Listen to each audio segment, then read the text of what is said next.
Hope you're feeling good. You have some good feels to bolster you against this game. Yep. Let's see. This week's fan exploration question is, okay. Meta question. So if your character would not qualify for this knowledge, they do qualify for this knowledge.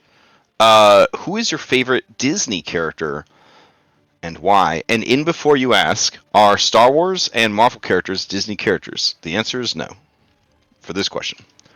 That is the correct answer. Yeah, you could head down to the Greek forum on Mythic, and you guys could discuss it all you want, but that's not how it is. So while you ruminate on that, would anybody for a extra recapspiration? This is a inspiration that you don't have to put on your taxes, so it doesn't count against your 3 total. Just stick it in your backpack for later, next to all those fate points you got from whatever you were doing. So if you're interested in giving the recap, right? Dunbar's gonna do the recap. Okay, got a 10 on Dunbar. That was supposed to be right off. Right. I'm trying to remember what happened. I mean, I could have Dunbar do the recap, but it'd be really short because he wasn't around for a lot of stuff. Fair. Have you considered that this is the safest, goodest place in the world, and maybe finding someone to take care of Dunbar, so that I don't have to accidentally kill this dog eventually. Well, and I've never pulled my punches on Dunbar. Okay, like I've tried my best to kill Dunbar, but if I was actually trying to kill Dunbar, I'd feel bad. So, but Dunbar will. I can't imagine his luck could hold out that much longer. It is a concern of mine. All right, well, Father, you have won. Tell us what happened last time. So previously, we found ourselves having gotten to the roadhouse and settled in, and it's not quite yet time to go to bed. So we made the most of the day, doing some things that a certain person in the sky absolutely loves: magical item shopping. Excuse me, I don't know where that came from. In this case, it was okay because you guys earned it. So, but yes, we saw what was available to us, making some important selling of a rifle. So this may change the local weapons economy, perhaps for the better. And using that to improve our own weapons and armor, and I was very glad that we got soap. So glad. And I took this as an opportunity to introduce some of my newfound friends to the sauna and to the shrine. And also, we were able to treat ourselves, because we had some money, to a very nice meal that we all were able to partake in. And then it was time to rest a little, but the rest was short-lived, as Rinia dove into the lake due to the spring, which is a bit shocking. But apparently, Sergei was down there, or so she said. The spirit of the Dark Lord's long dead brother. That presented a new wrinkle on things, and then it was time to actually rest. But I'm not. I'm uneasy tonight. Something foolish, something dangerous is going to happen, I fear. All right. It's yeah, I guess that's, yeah. I mean, that kind of covers everything a little bit. Yeah. Okay. All right. I will add unless you already have a recapspiration on this guy, you can just increase. I do. I will increase. All right. Just increase the amount by 1. Go into that final battle, capital F, kind of capital B. Just re-rolling fucking everything. Great. Would anybody like to answer the Factspiration question this week? Meta question: who's your favorite Disney character? Why? And rolling an 11. I'm actually super curious what all the answers are to this. Leo Johnson question mark is rolling into chat. Robin Keller. Okay. Leo Johnson. Going once. Going twice. All right, sold to Leo Johnson. What is your what's your favorite Disney character and why? I mean, Leo, he really likes a sappy kind of character of laughs. It's got to be Donald Duck. Donald Duck for Leo. Leo. Yeah, something about him. It's just he looks good on hats and. I don't think you really have to explain anything to us, but like, thank you for answering. That's a great He just wants to go around without pants all the time. That's what it comes down to. The way Donald Duck complains too. When Leo really gets going, we could very easily just kind of like squint your eyes and blur your kind of character. Yes. Yeah, maybe. Yeah, I definitely I get that vibe. Auto-tune his voice a bit, So wonderful. You may ask the same question of any NPC that you've met during the campaign.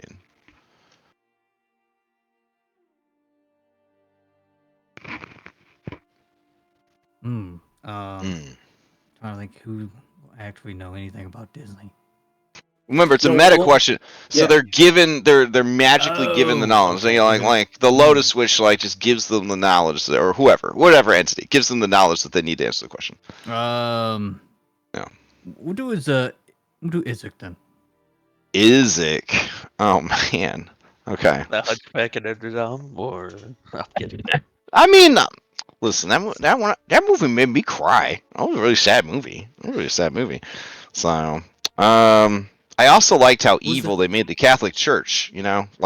Obviously not like real life. Who's the antagonist in Beauty and the Beast? The guy? Yeah, Gaston. I don't know. I don't know about that. I mean, Gaston is quite a man. I mean, it's gotta be like Radigan from Great Mouse Detective, right? Because it's not supposed to be him. Radigan's a good pull. That's a good fucking pull. I think Radigan's way cooler than Isaac, but I could definitely see the appeal. Ooh, Pete. Yeah, you know what? Damn, guys. Damn, that's good shit. You know what? Everybody gets another DM inspiration if you don't have one. I don't think he's quite that level, but like Clayton from Tarzan kind of rings. Yeah. I think Pete, because here's the thing. Better answer, but just I'm getting big time Pete is kind of like Goofy's brother too. Bossy. Yeah. Vibes. Oh man, which one's Pete and which one's Goofy? No, I'm just kidding. Oh. No. I get that. I get that vibe. Yeah, because Pete's been around a while. You know what I'm saying? A long time, right? And he's gone through a lot of changes. Isaac's gone through a lot of changes, and all you Goof Troop aficionados, you know that even though he's a serious sack of shit, he's still at the end of the day a good provider for his fat little son and his super hot wife. That doesn't count as furries, by the way. So just saying, I feel like that would be a character that Isaac would look up to not because Isaac sees himself as Pete, but because when he looks at Pete, he sees his adopted father, the Baron. And we got there. Thank you guys for the help. It's fantastic. I feel like this was our Woody doll, and now he's in the trash, and now this is Buzz Lightyear. Whoa! I'm just, man, we loved this guy a lot. We were trying to figure him out. We're yeah, this is pretty neat. But then this guy, he's like this guy, but he shoot fireballs. So it's what happened? What happened there is Parppa became the defense, and Isaac became the offense. Oh, okay. We keep Parppa in the back to protect all the NPCs we don't want to get killed. That's fair. All right. Okay, so or just forgotten about. Hey, So- hey! I didn't say. Oh. He's in the back protecting. You Look, know, I'm not the one driving it, bro. Tom's got All the right, option of Remy, remembering to use Remy. purple. Remy, you got to be kind of excited about this. If you apply for that Strength 1000 games to get in, there's a good chance Dom's just going to forget to use all the monsters every combat. Like Oh. he'll activate one monster and be like, pass turn, and then okay, that sounds good. Just saying, it might happen. I don't know. I don't know what Pathfinder would be like without despair. I love that you were like the prophet. Like you were like fucking David, right? You came out of the fucking river and you're like Pathfinder, and everyone's like, I don't know, Remy. You're like Pathfinder, and it's like, you're like, I'm gonna run it. I'm gonna do what no one else to do. I'm gonna run it, and everyone's like, damn, Pathfinder. And then we all got into Pathfinder, and you're kind of like, it is suffering, it is pain. Yeah.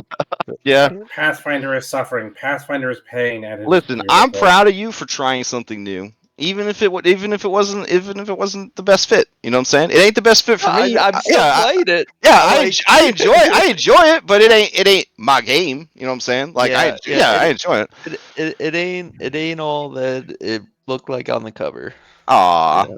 aw. I mean, but once they unify the star finding and the pathfinding, and we get our Voltron game, our homebrew Voltron game. I mean, I've been waiting on my homebrew Voltron game for like 6 years. Just saying. All right. Curse of Strahd. Let's do this thing. So, we resume play at the hot lake. spring. Yeah, at the hot spring. Let's see, Krezik North. Hot Spring. Alright, where two ne'er-do-wells, who fancy themselves heroes, are causing some mischief. Alright. So let's see. Everyone else is home asleep, and it's Taylor. Somebody's about to have a concrete slurry milkshake. That's not how you fix your friend. It's all solid right now, okay? This is extremely impressive because we don't know for sure if Wayne's even dead. Like, so, like, True, true. I don't even I've know been if hearing this him is ghost everywhere. or not. Yeah. Do you hear him at work sometimes, like in your day job? Like if you cut corners or something, do you hear Wayne like Jiminy Cricket, kind of like telling No you? jaywalking. No, I love Jimmy it. Cricket would be like, now, Leo, that's not how you do that. That's not the right way to do things. Wayne's just like, you're wrong. You're doing it wrong. You fucking Yeah. idiot. Dang, I feel like Wayne stress like about the Curse of Strahd about Barovia. He had to find an outlet, and that outlet was our sweet baby boy Leo. I'm just saying. Yeah. Who's we never? We Who's, might as well add Wayne as a fear. listen, anyone that's played D&D with me for a long time knows that I don't have favorite players or favorite player characters, okay? And I don't think that Leo is the best person / character / thing ever to cap into Dungeons & Dragons, alright? I mean, sure, he's dreamy and he's funny and he's cool and he really spices things up. He's got a rope tied to an axe. I mean, he's got a lot going for him, and he did solve the entire zombie crisis back in Barovia by himself, basically, while you guys were off, like, doing whatever. Listen, he's okay, right? I don't think he's done any sort of crimes that are worthy of the vitriol he gets from a certain spiritual ghost. All right, let's focus on the adventure. We'll agree. Now all right, let's see. Snow time at night in Skyrim. That's definitely what's happening here. All right. There is like one chicken and one dog in this scene that are just chasing each other around for infinity. I feel like it just ruins the whole scene. I'm gonna bring you over here, and I'm gonna mute them. Let's see. Ambience. Off. No more chicken, no more dog. Okay. All right. So, the figure who is cloaked in shadows seems to have a gray, almost like stone-like skin, sort of a Greek curly beard and haircut sort of thing. Basically, it just looks like a I'm you but evil version of the Morning Lord statue. He has directed you to drink deep and make room for your friend. And then I believe you said that you were going to do that? No, we cut off before you gave me the answer. Okay. So yeah, after a week of meta time, what is your decision? Taylor, you just watched this happen? Yeah, Leo kind of looks backwards and forth. It's like, Taylor, is that even possible? Like, Jason's, he's stone, he's pieces. Wait, you're thinking about drinking Jason? And not. And when you guys turn from talking to each other to look back at the stranger, he is gone.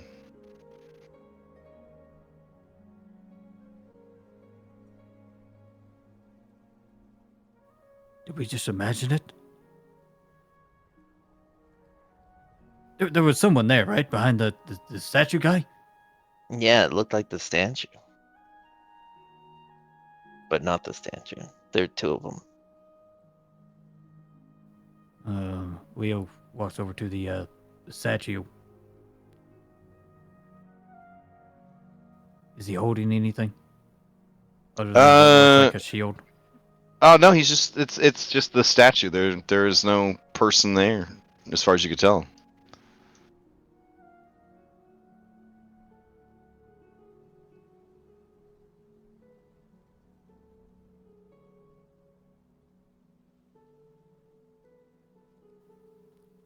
They were.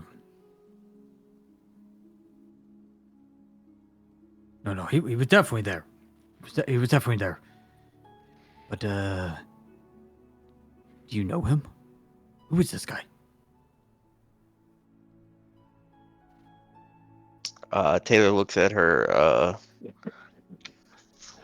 Where is it at? Didn't I have you guys roll religion on him? I think I rolled. Yeah. I think I rolled I've religion. already forgotten. Got a -2 religion.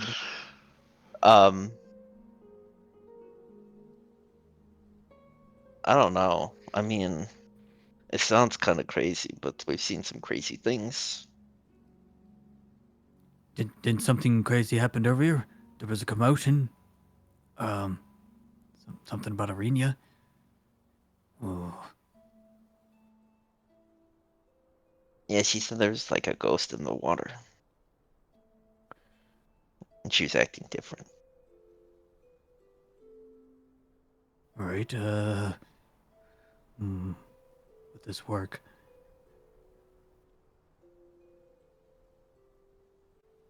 You think he means like the whole barrel, like a tasting? I think he meant everything. Like you gotta drink it all. Well, shake it. Is it? No, it should be rocks. I mean, it was heavy. I'll kind of shake the barrel. Oh yeah, Feel like it is a rotting, creamy slush of just chunks of flesh and bits of bone. That didn't sound like rocks. Not anything worse than Jenny would make. Dang, I'm sorry, Jenny. Oh,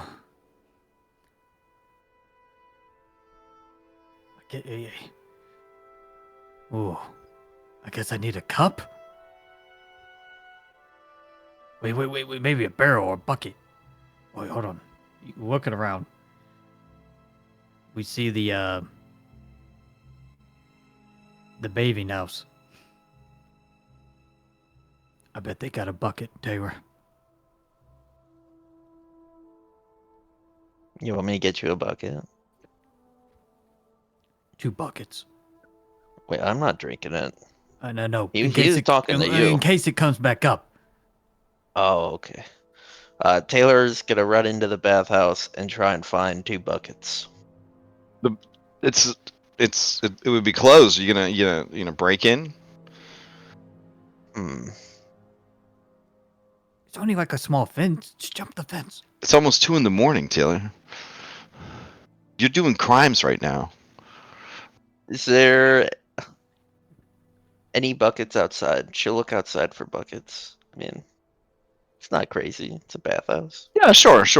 Yeah, you kind of poke around and you do see that there is an outdoor use bucket left near the front of the hot springs lodge. Okay, I'll grab that bucket. I'll bring Okay. it to Leo, and I'll say, you only get one, buddy. Oh, Better keep it down.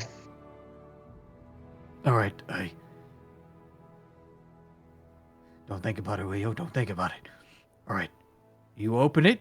No, I'll open it. I won't look. You scoop out some, and then hand it to me.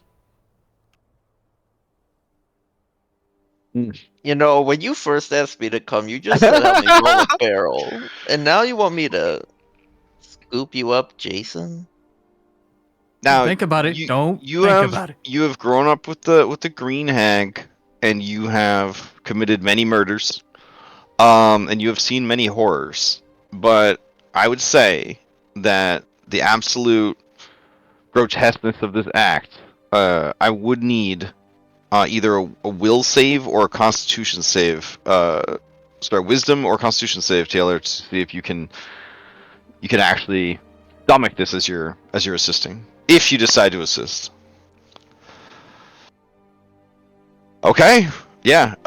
You with your monk training, you just tell your tummy and your all of your instincts to quiet down, and you begin to help him with the arduous task.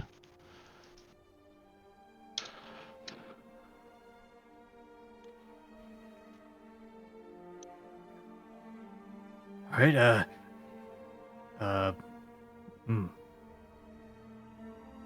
Does like the barrel have like a lid on it? Or do we need a crowbar that I don't have? Bro, I'm scooping this thing into your mouth. Oh, okay. You already opened it. Okay. All right, hand it over. I got my eyes closed. Okay, so just the amount of blood in a human man is 1.5 gallons. And then if we add it... What? No, nothing. Oh. So if you add it in, the rest, I mean, you're going to be at this for a while. Leo, you've got a stern constitution, and your intelligence is so low that you would qualify for a special needs program at school. So, I'm going to say that your history of bad decisions, I don't need any rolls. You just do it. And it is horrible. After the first, pint, you realize that it's somewhat fermented, and that somehow makes the rest a little bit easier. You watch Taylor as his tummy just gets so big and full. Just a big old Prego belly, just sloshing around as one bucket after the next is guzzled down. It is a bit unsettling how much faster and easier each bucket seems to be. And with your almost supernatural perception, well, I mean 16, let's be real. With your very good perception, you watch as, in addition to his tummy just getting so full of meat Kool-Aid, but his muscles are filling out a bit. He's getting bulkier as he is doing this. You see that some of his hair is getting darker, a much darker, shinier, almost a bluish black, kind of mixed in with the hair that is already there. And once or twice, in the faint light of the moon, with your dark vision, you would swear that there is a a different set of eyes looking out from Leo's face.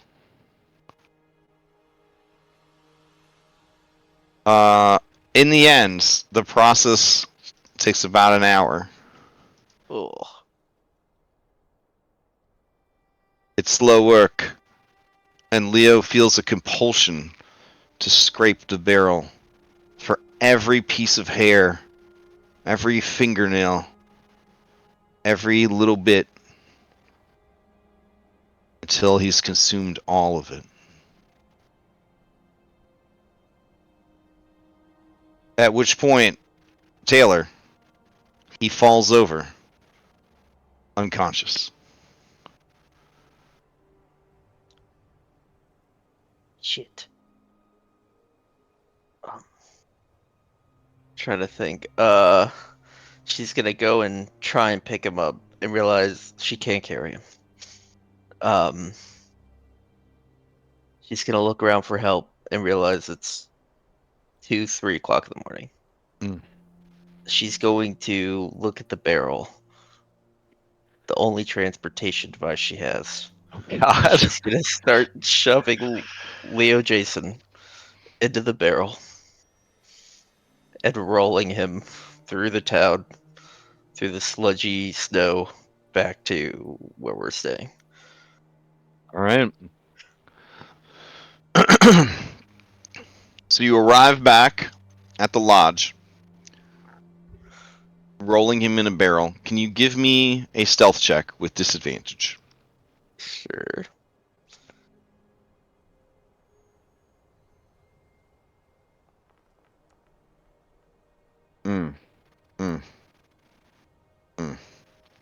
All right. As you try to get it up the front steps of the lodge, the barrel bursts. In the loudest barrel bursting sound effect that has ever been played since a Donkey Kong game, and it awakens everyone in the house who has at least a 10. Who has at least a 15 perception, because they would have disadvantage. And I'll take you guys over to the house.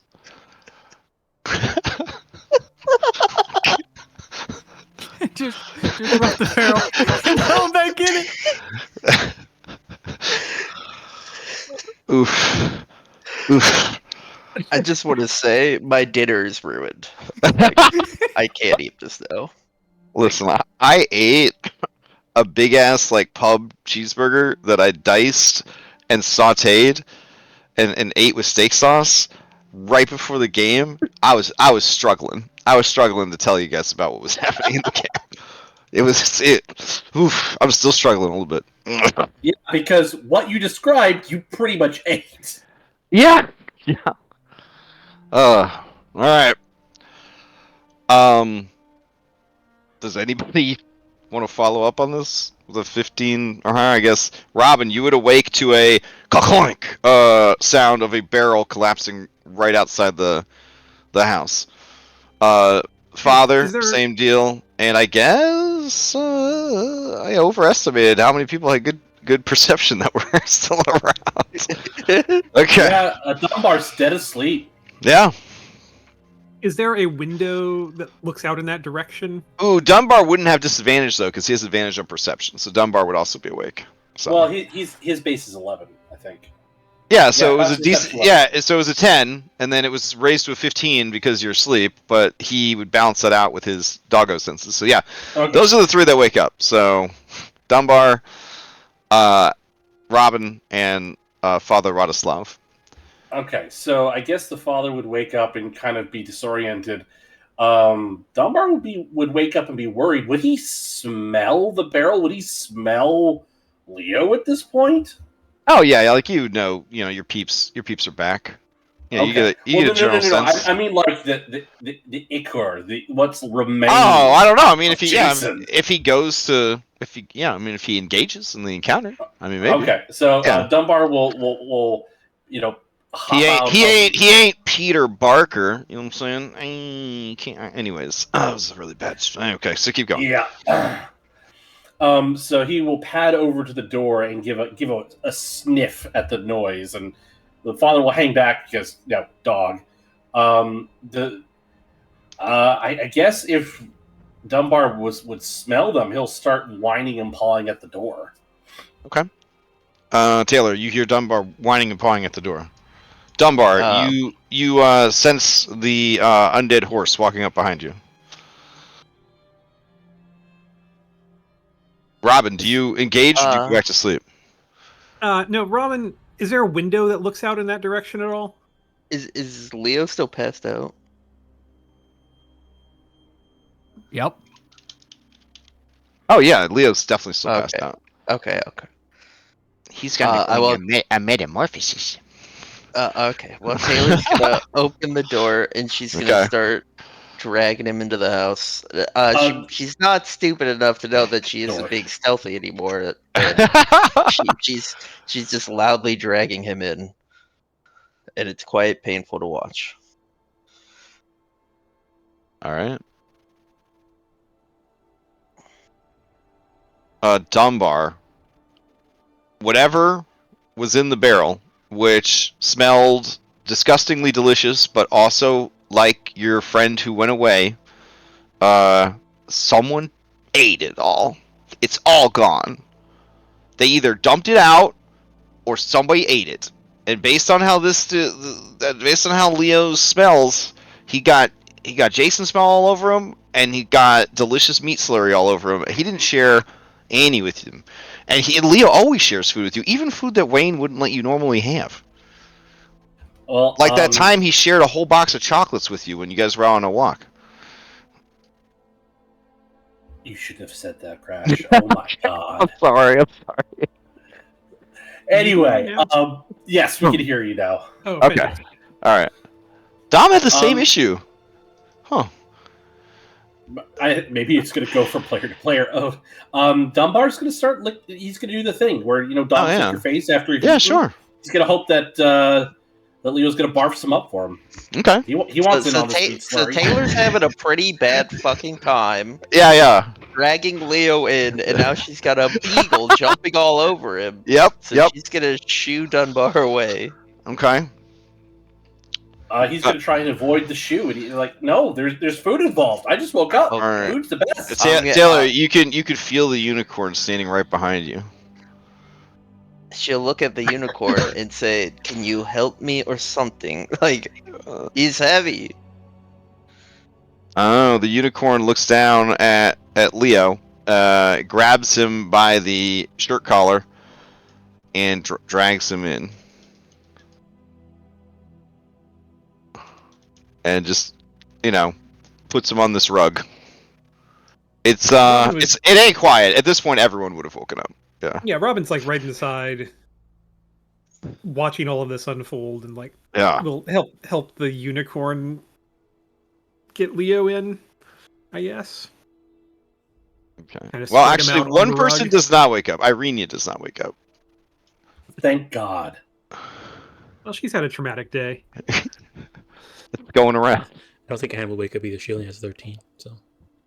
But no, at this point, there's a unicorn, and it's pulling him, and the thump, and the door's open, and Dunbar's barking and trying to get at the leftovers, and it's everybody would be up. If you want to be up, you would be up.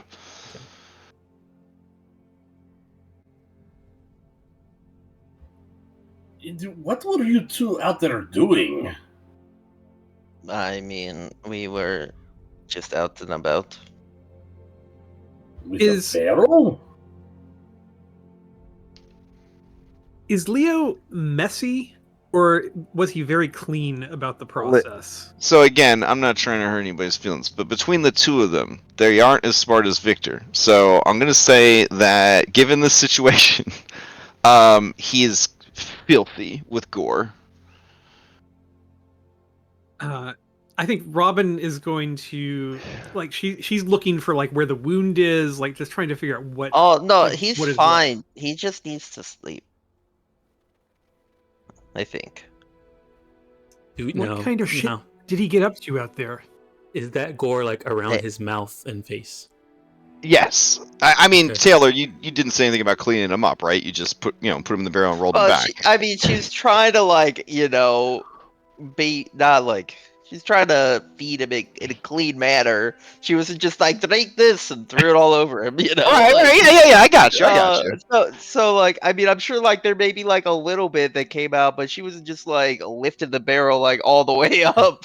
Get what you can, buddy. But then you rolled them around in the barrel that had the whatever, Oh, true. whatever He did grime scoop and out stuff all- was he- Well, left. I Yeah. guess scoop it up depends on every how piece, much so- of it Leo got out of it. Well, I don't want to repeat the description, but he did scoop up all the scoopable parts. But I would assume there's still quite a bit, He's of fucking scum. covered. Scum is what we're looking for. I think the word is. There's flesh scum. Residue. There we go. Yeah, he's dressed in it. Enough that Dunbar's like, hell yeah. Just trying to clean him up. Now, obviously, he's not trying to eat food he's not supposed to, Ghost of Wayne. He's just trying to clean up a friend who got messy.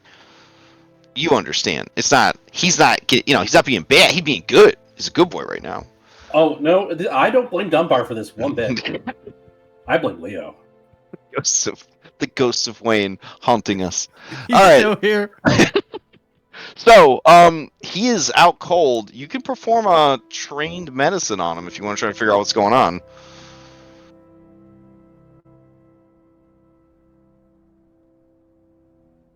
Robin is not trained in medicine. Okay, fair enough.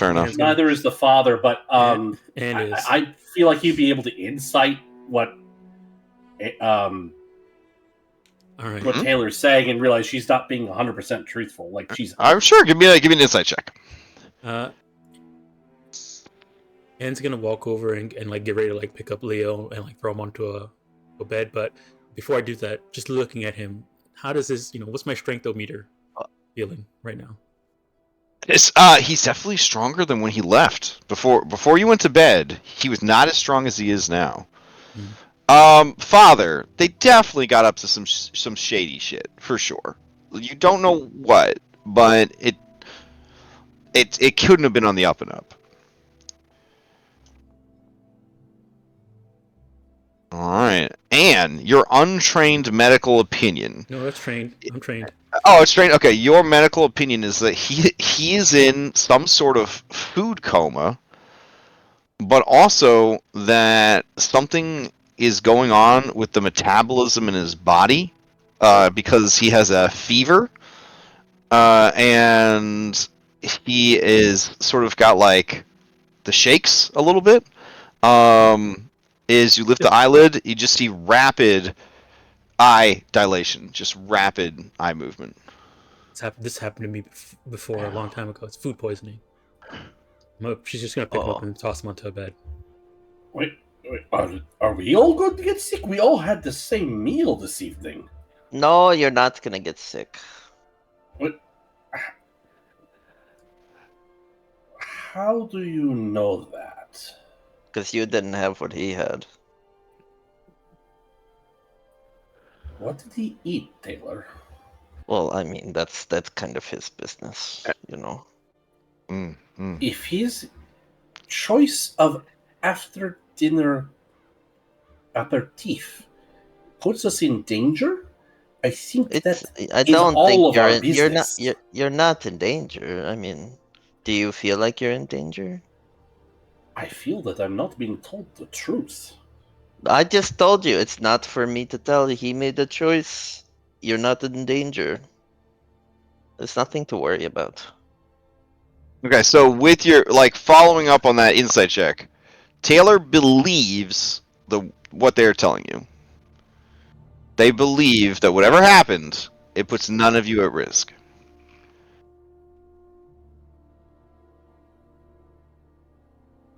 I hope you were right, Taylor. Anne's gonna turn to the father and says, I don't know if you looked at the rest of us. This is nothing.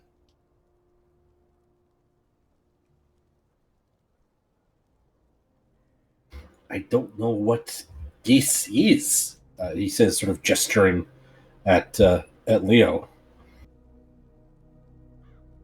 You are a very large and strong woman. I mean, Taylor is a dusk elf. Many of With- you I have. mean- With 2 heads, bro. Yeah, She's a two heads. giant. She's a You giant. don't want to be rude. It's hard to whisper. You don't want to be rude. I wouldn't want to. He has- I wouldn't want to be rude He to has Anne either. two Listen, heads. yeah. He's burned. He's dead.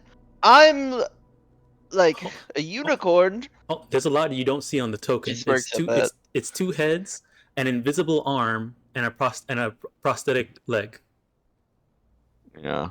Yeah, but Yeah. you don't know the shit that the father's seen as well. No, so. yeah. Okay. Oh, okay. Yeah. All right. That's Fair. true. Fair. That's true, All that's right.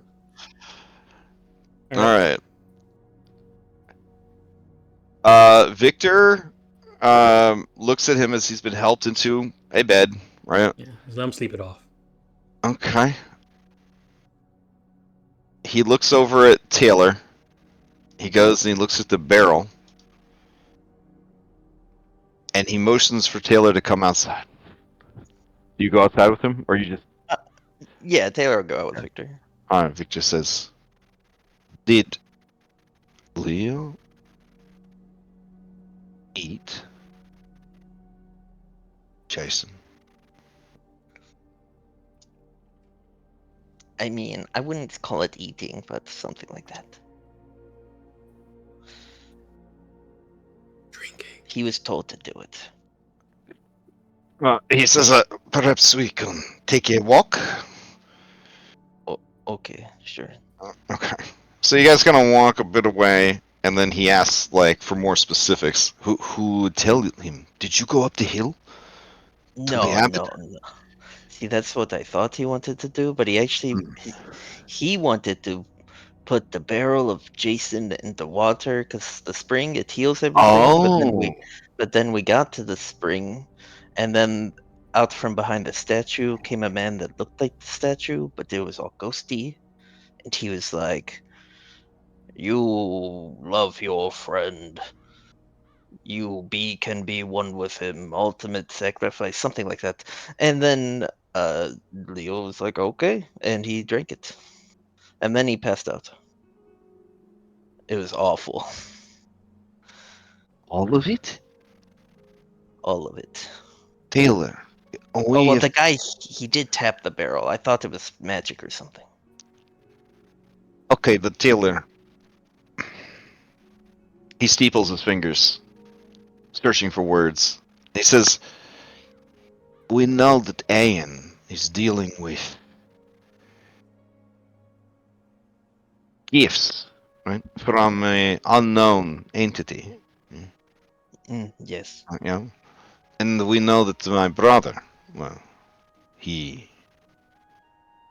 has gifts from an unknown entity that have made him very cruel, or perhaps he got the gifts for being very cruel, but they carry a darkness with him.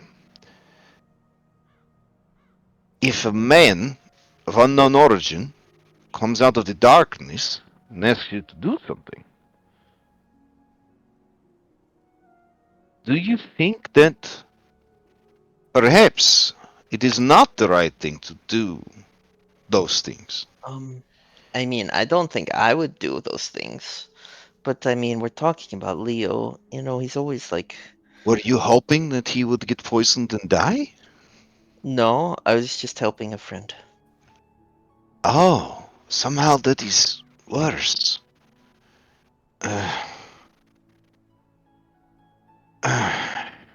Well,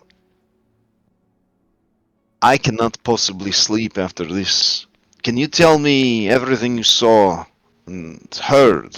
Perhaps I can... I don't know. If I can recall anything from my studies. More than ever, I wish I had access to the library. Either the one in the castle or the one up the hill, he says, looking up into the dark night at the monastery. Yeah, Taylor will do her best to recount everything to Victor. Okay, alright. Okay, I'll have him do a full sweep.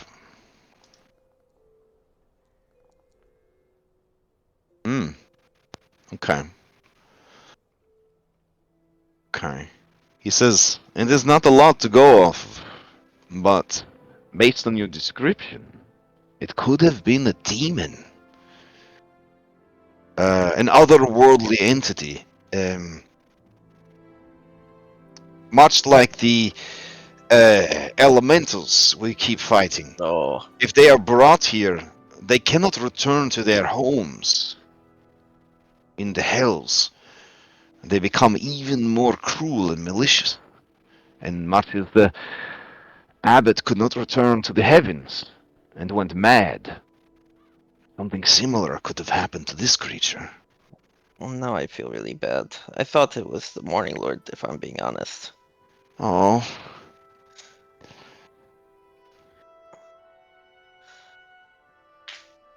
We will just have to keep an eye on him, that's all. You are trying to be a good friend. Okay. And then he awkwardly puts a hand on your shoulder, gives one squeeze, and a pained smile. It's okay. Okay. Okay. Alright, so back inside / in the doorway / on the porch. Robin, what are you doing? I think Robin, at this point, like, she really wants to rest. Right? I mean, she's got this rattled concussion. She's got tremors going on. She just wants to sleep, and knowing she's not going to get any answers about this shit until tomorrow, like, and seeing Arena is still asleep, like, I think she's just going back to bed. Like, maybe just for one night, everybody can do without her leadership, Fair. and she can just sleep. Like, I think that's where she's at. If she knows tomorrow there's big stuff. Like, we got to figure out if we're going and killing an abbot or not.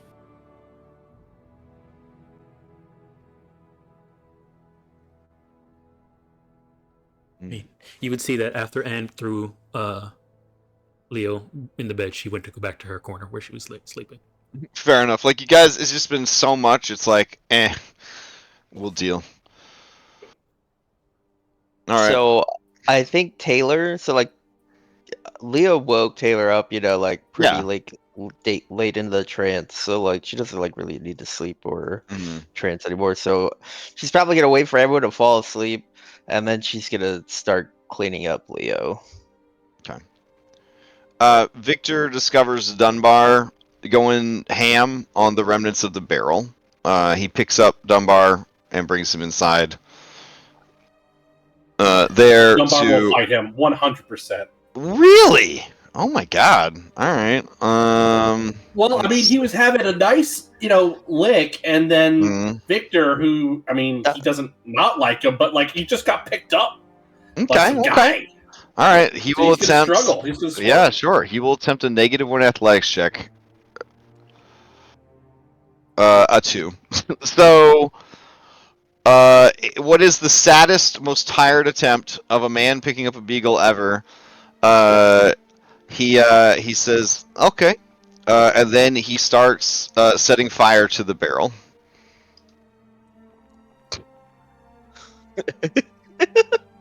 What'd he do now? Oh my god, I think this would freak Dunbar the fuck out. Yeah, I would assume. Does he run back in the house where all his friends are? Okay, alright. Yes. Alright, as he does, Victor slams the front door closed. And those of you who are still awake or have a very high perception and are trying their best to go to sleep, you hear Victor just shout, like, just a syllable of frustration on the other side of the door. Weirdly, that's a similar sound to what you might hear from Robin's bed. Alright. Time passes. As you approach the bed, Taylor, to try to clean up Jason, you see that Isaac is standing stoically over him, watching him sleep. Occasionally, he turns and he looks over at Irenia and watches her sleep. And then he turns and looks back at Leo and watches him sleep. This is, again, with his tearing wound and broken left leg that he just walks on because he doesn't want to slow everybody down. He seems concerned and curious, as is shown in this character art, but says nothing. Taylor will tell him, like, you need to get some rest. It is fine. I got more than enough. This place, I do not like it. I feel uncomfortable. And you see him like kind of scratch his demon arm, and you can see that there are all these like glistening sores like all over the arm.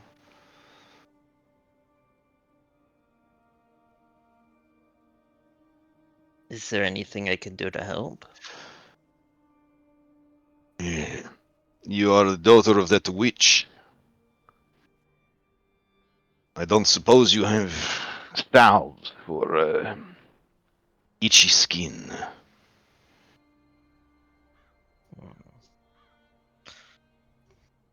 I think all Taylor has is cat stink. Which It's she may why have just done. it is kind of wild that he's more bothered by the itchiness of his arm than his broken fucking leg. But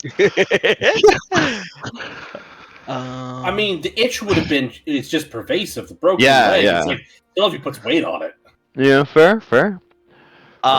Taylor is gonna reach into her bag. She's gonna go get her bag and reach into it. And she's going to pull out some essence of water elemental. It's not like an itchy salve, but it like cures disease, so maybe it'll be soothing. I don't know. 6 intelligence. And she'll kind of like pour the water elemental essence on him and say, does that help?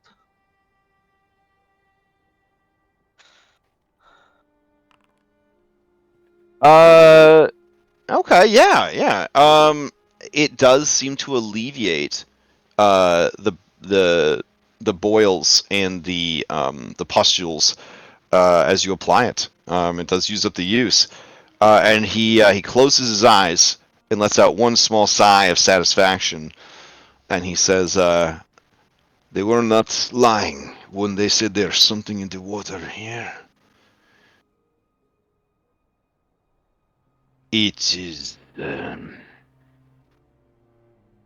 It is only a little bothersome to me that I feel such an aversion to this place.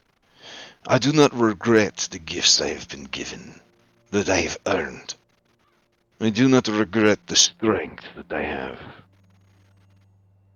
or my willingness to live against all odds. And I do not regret the many lives I have taken, the fear I have sowed. He says that, but he looks over at his sister, and he says, but to know that she is chosen by this place, and I am rejected, that our lives were forced apart at such an early age. I walked a path of fire and darkness, and she remains one of the only lights in this land of shadows. I would not have it any other way.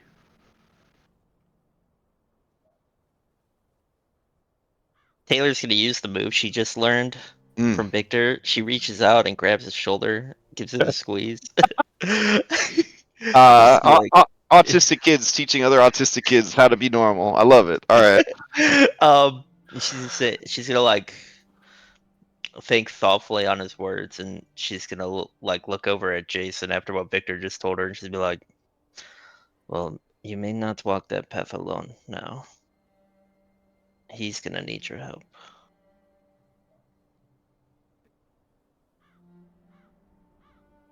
Something is happening to him.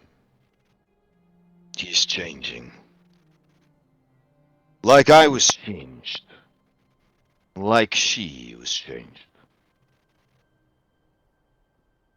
I think so. Let us Just hope like that you. whatever he becomes is something that we can all live with. Yeah. I mean, But if there's any part of him that asks for death, I will give it to him. You do not have to trouble yourself.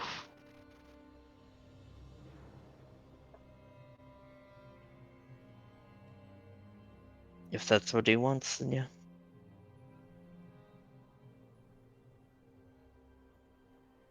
All right. And then he's used up all of his words for the week, and he is quiet. All right. Outside, cleaning up the mess, Victor turns to Father Radoslav, and he says, "You're joining us at a very strange time, Father. These outsiders, they have been chosen by the Dark Lord, as many before them have throughout history. What started as a test changed to playthings, but now I think it has become something more. I have many theories, but why? But I do not wish to discuss them with anyone yet. They may appear monstrous and foolhardy, but there is a girl in there that they have had many opportunities to fail, to abandon, to abuse, to trade for freedom and power. And they have not done so. There is a simpleton in there who they treat as an equal, with love and respect. And there is a small girl from a place called Delaware, who they risked their lives, and they even fought the Dark Lord himself to try and save. They are monsters, and they walk the edge of the darkness. But they are not yet claimed by it.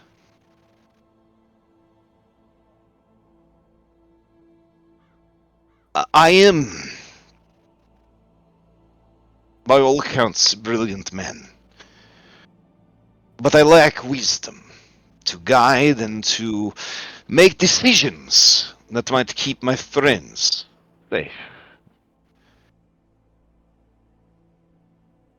I would ask you, can you help me from the shadows? Protect them from the shadows. They are foolish and foolhardy, as I've said. Telling them to do something is the fastest way to have them do the opposite. But they could be guided towards something more. They could be protected from themselves. They have potential to save this land. I believe that. So I ask if you would help me to help them.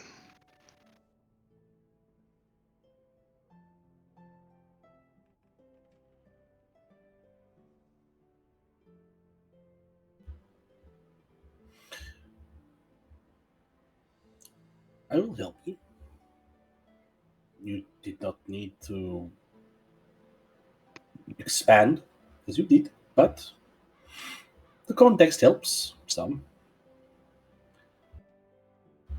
I will help you. More importantly, do you need help with the barrel, or do you have that? You have that in hand. I tell you this because we are in the gaze of the Dark Lord. He watches us. I believe he scries upon us with a fair regularity. We are of interest to him. And there is one among us he is most interested in. One that I would never let him have.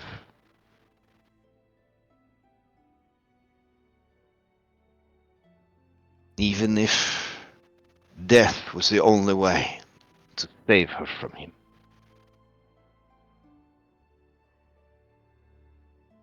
I tell you this because we will all probably die. Horribly. But none here refuse to stop. And so we keep going towards our death.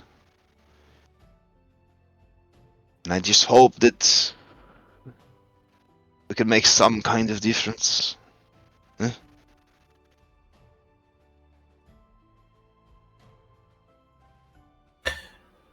I think the appropriate attitude, anyone can make a difference.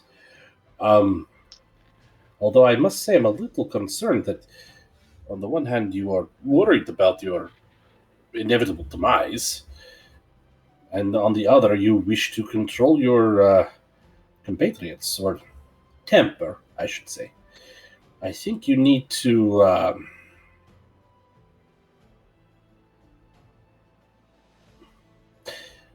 find the fulcrum. I think we should talk more. But let me think and watch, and we will discuss it further. I think that is best. More information is needed. Of course. Good night, Father. I must sleep. Magic. It comes at a high cost. And as he says this dude is like wasted away. Like he is rail thin. His cheeks sunken, his eyes sunken. His skin is almost like he's almost like a corpse in certain light, where it's just like the skin just clings to the bones. And he heads back inside. Victor. Yes, Father. It's not your fault.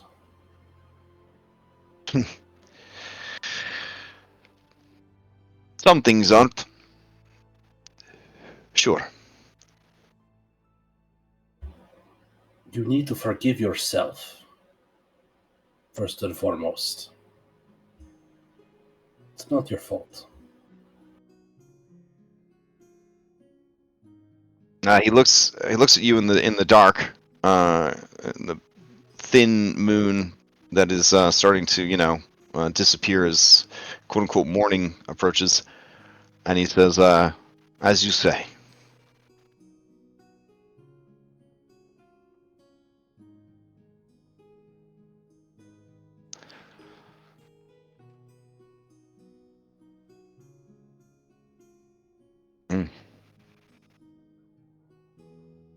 All right. The father will just he'll let Victor go, but he's dressed for the most part. So he's just gonna stand outside and not stand outside, but he's gonna wait outside and kind of tend to the barrel, make sure it burns properly. Yeah. All right. The night passes. No one has any dreams so bad that their maximum HP goes down. During the night, Jason, you have fitful dreams, you remember the world becoming muffled and quiet, and then excruciating pain, and then darkness. Like maybe there was an accident, a car accident, maybe you've been in a coma. You open your eyes and you see two figures sort of like just staring down at you. Your body feels uncomfortable, which makes you think that maybe there was a really bad accident. You had broken bones, you went to a coma. Maybe you're finally waking up from it.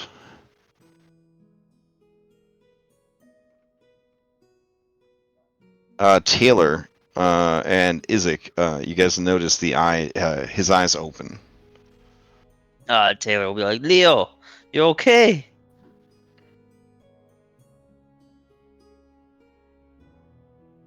Would I recognize that voice? As the masked woman? Yes. Yeah, I think you would. A part of you definitely would. But you stiffly sort of look left and right for Leo, and you do not see him.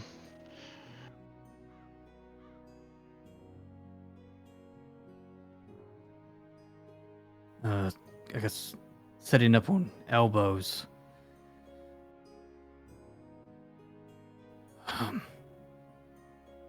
What happened?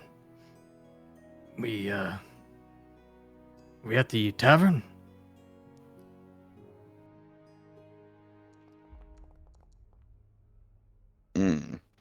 Isaac Strasny is there, Jason. He looks at you, his eyes squinting, and he says, "You are not Leo Johnson."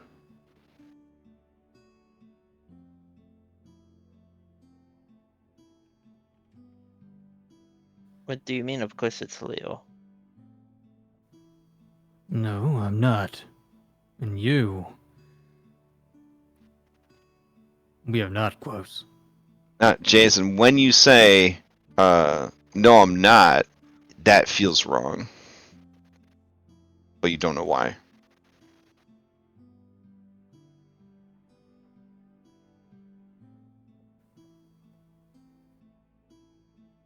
Taylor, you may attempt an insight check if you would like. Sure. Okay. God damn. Okay. You realize that what Isaac is saying is maybe true. This man, not only does he not look like the Leo who woke you up and asked you to run some errands, like he is physically changed. He still looks like Leo, but he also looks like Jason. And his mannerisms are not Leo's mannerisms at all. His eyes don't have that same light in them. There's a sternness there. There's a seriousness that could never be seen in Leo's eyes. But there's a part of you that feels like behind those eyes, there is Leo.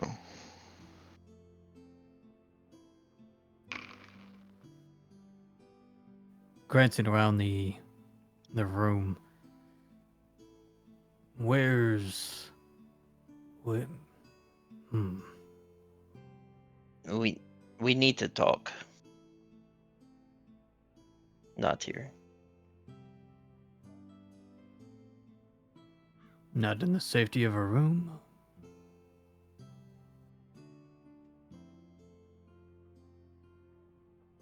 Leo asked me to help him do something, and I think you'd want to know what that is.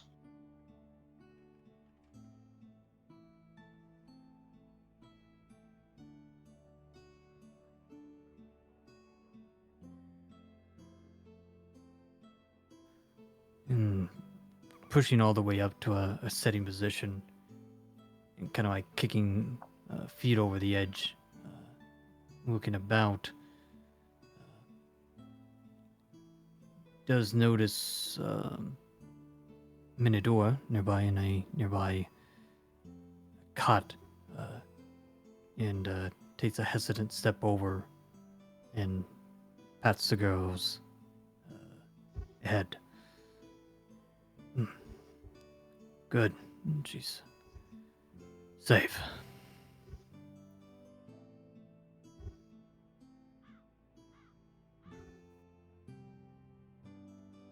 Turns back to you. Where's your mask? You I don't. were moved. I don't wear it anymore. Yes. That feels right. And we're... no, not in Barovia. Not the village, at least. We're in Classic. Is it cold here? For some reason, I think of cold as... Yes, it's cold.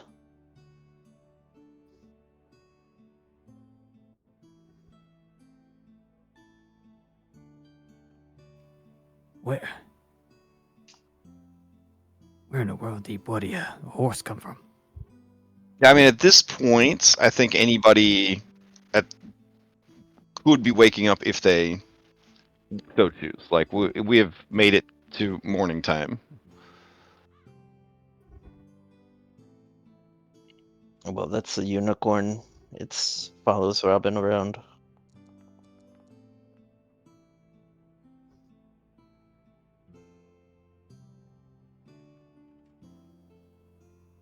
Strange, but on par.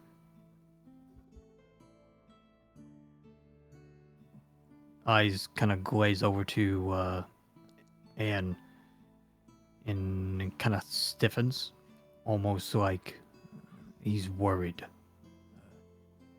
about Anne, her figure, her presence.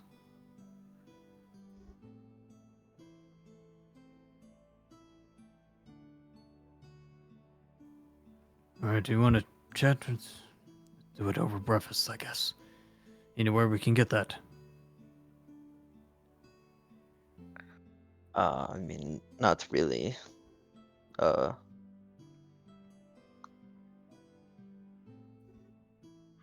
Yes, we're poor.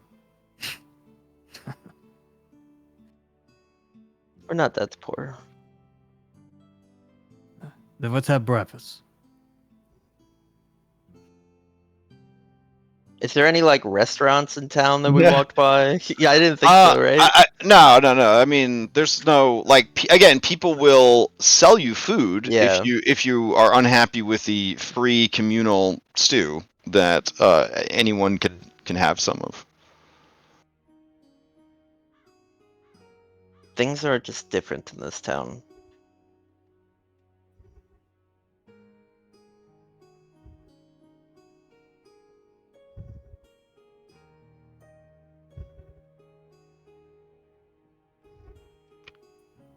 Standing and kind of stretching, peering at his arms, legs, like taking an assessment.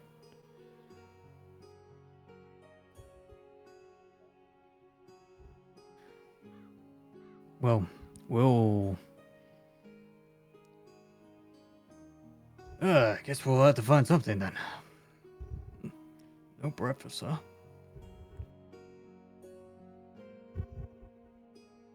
And we'll walk towards the door exit, trying not to make too much eye contact with anyone else in the room. Okay.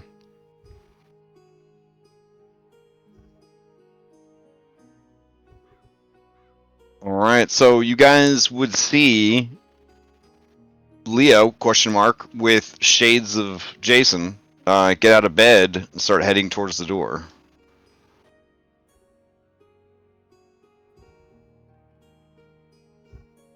Yeah, Robin's probably waking up at this point, and she's kind of looking around, like I bet it would almost seem like an optical illusion or something this early in the morning. Because why would that be the case? And like it's going to take her a minute to even kind of like remember, like, oh yeah, there was a thing that happened, and we don't know quite what it was. And we'll, like I said, see, it's all better now.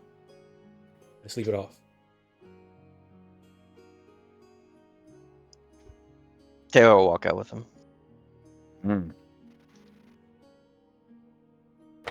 Leo, I'm surprised you're up. Taylor said you were poisoned by food. Wait. So, Leo slash Jason, being addressed as Leo, you feel suddenly like your thoughts, your mind, your business should be your own.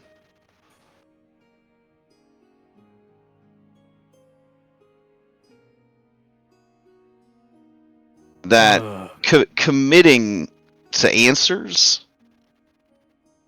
that's basically a form of prison. Word is bond, and bond, well, that's basically enslavement.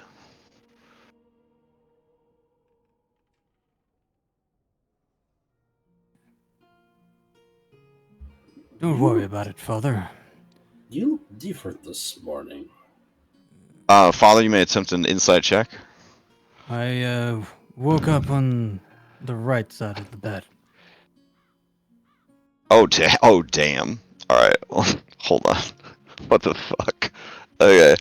Father Radislav, you are more confident than Isaac and Taylor's matching 19 insights that this is a different man than the one who went to bed last night. This is a different person.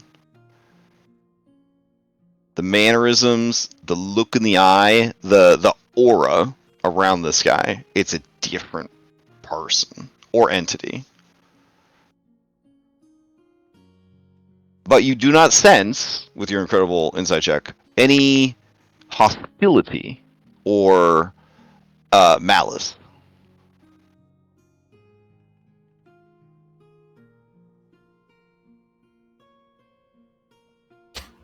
I'm sorry, it is early. I don't mean to pester. Yes, it is the hour of breakfast. And morning runs, jogs. We should be about it. Jocks. You hear Opens Victor the door. say, yes, why don't you run along? Maybe bring us back something besides rations on the way back. Morning workout? Yes, then, why don't you join them? Victor looks meaningfully at Sleepy Robin and newcomer Father Radislav like, this is the best, this is a good idea. We should definitely let them go for a run. Yes, the cold morning air, it will invigorate you. Alright, do the three of you head out for a run? I guess Taylor's kind of like, I guess we'll go for a run. This wasn't what I was planning on, but Isaac looks longingly at the door like he'd love to go for a run. Oh well. do you want to come? Isaac, I mean, it is a very nice path to follow inside the walls. You should go see. His leg's broken. Oh, Yeah. I don't think that would slow him down that much. Purple says, and I could run with you, Purple. Fast and strong. Yeah, come on. Okay. I mean, I'm assuming all these people going for a run. Dunbar might want to go for a run. He likes, yeah. These Cressikins or whatever, they're gonna be like, those newcomers, early fitness, very. All right. As we walk out the door, and it's gonna say, "See you around." Nice. All right. So you guys roll out. I'll make you guys invisible or whatever. Oh, you went -5. Brilliant, man. Whoever thought of that, you're a genius. Okay. Yeah, So Dunbar would go with him. He'd Okay. get over his concerns from last night, and All right. he didn't want to go with the guy that had been feeding him, but something's different. Hmm? But walkies are good. Yeah. Or go for a run. He's a beagle. He also knows. Dunbar- He also knows that this is a place where he could run, and there's not going to be like fucking random encounters trying to kill his ass every second. So yeah, I mean, yeah, go for it. Go for it. Walkies is an all-encompassing term. Come on. Yeah. Yeah. All right. Dante doesn't piss on the All holy right. So water. as soon as they're gone, Victor bars the door. Oh, you're worried about him pissing in the holy water? All right. Victor says, "All right, everyone, we're having a meeting. We're having a not cursed by darkness meeting. Get over here." And What is going on, Victor? What is happening? All right. I think that Leo was visited by one of the dark powers from the Ember Temple last night. I think he tried to do something crazy and impulsive to bring back Jason, who I've been trying to figure out the best way to tell you guys he's super fucking dead. But obviously he's not super fucking dead anymore.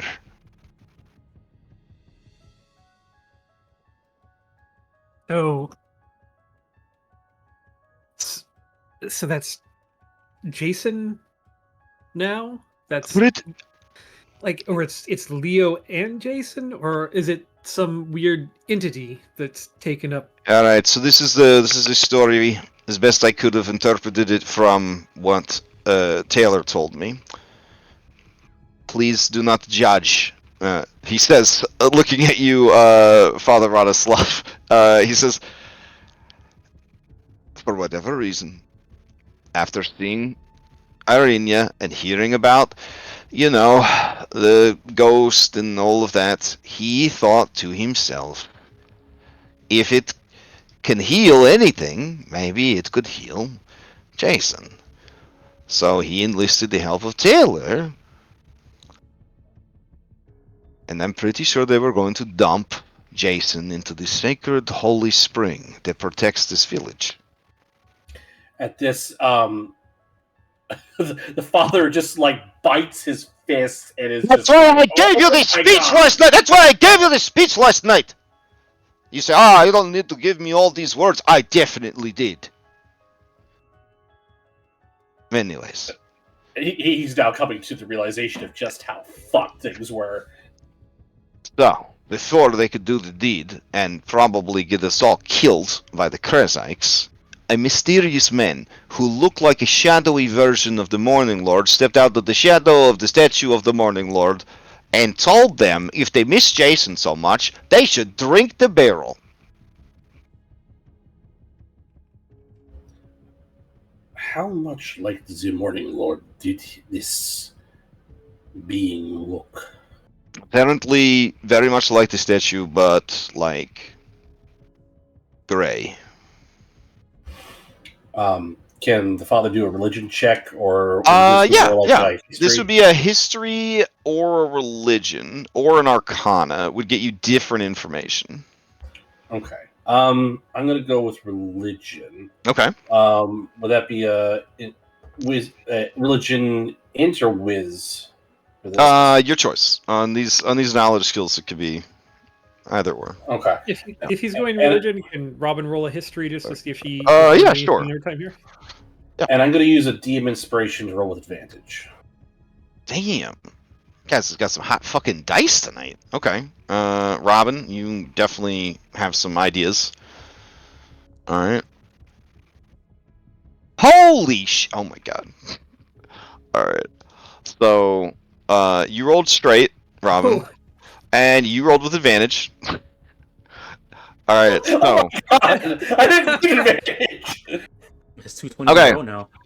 Alright, so you, during all of the Book of Strahd research that you fucking went through, plus your religious studies at college and whatnot, your historical studies, mythology studies, that kind of thing, and Father Radoslav, the Morning Lord would never reveal himself to people in a vision in the middle of the night.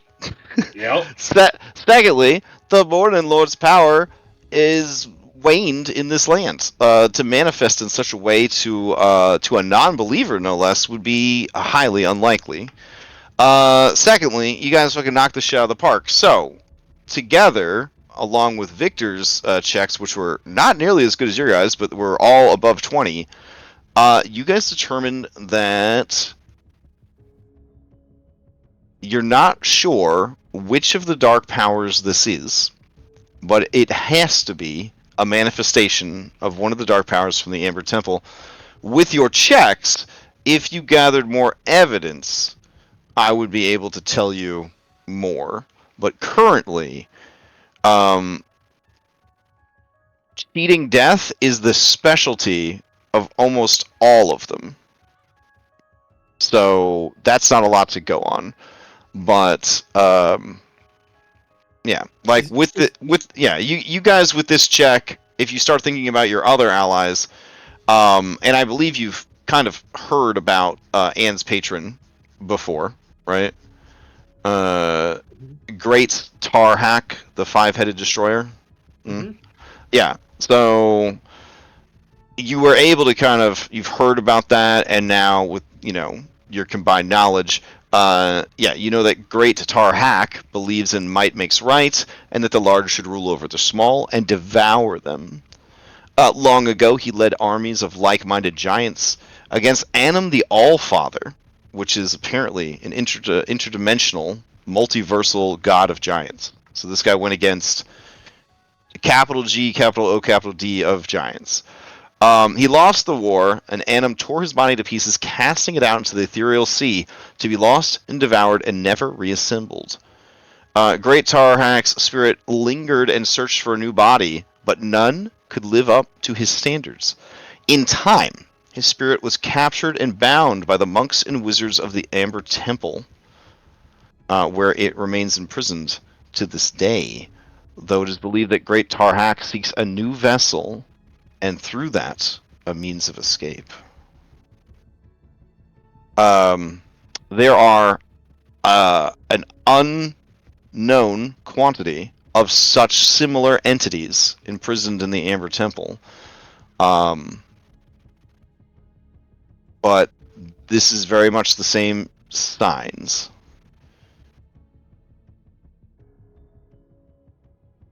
That a deal was made. I feel we need to go visit the shrine again. Perhaps there'll be something left behind. Is Arinia awake for this? Oh yes, Arena is sitting in the bed, watching all of you. Oh, hold on. Wah. There you go. Does she have any... Like, Robin's going to turn to her because she kind of feels like she might have, like, a little bit of newfound wisdom since yesterday. Yes, there is a serenity and a focus on Irenia's face that you've never seen before. IRL, if you've ever had a friend that was ADHD and they finally got good ADHD meds, it sort of has that vibe. Not a friend, myself. I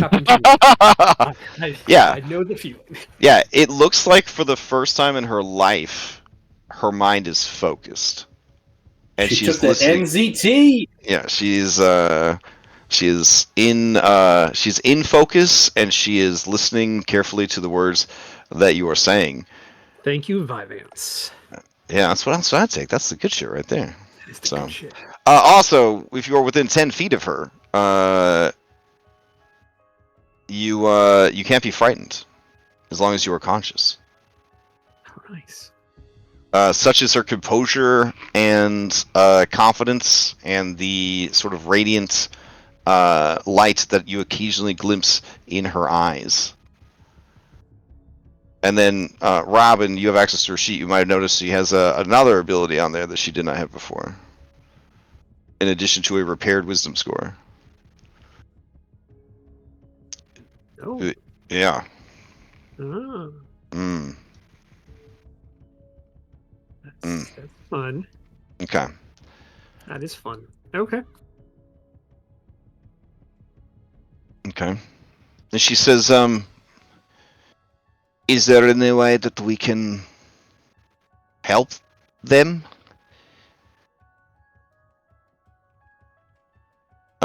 And the three of you know that if you were to journey to the Amber Temple, you could try and deal directly with these beings, whether it would be to negotiate or to destroy.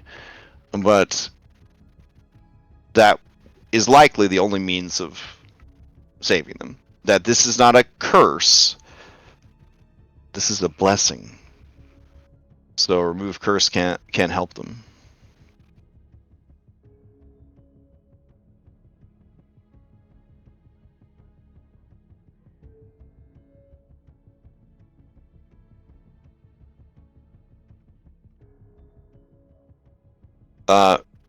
Minadora wakes up and Victor says, can you head outside and keep an eye out for everyone? I'm really hungry. And when they get back, I want to make sure that they got something good for breakfast. She looks at him as if to say, like, and she heads outside.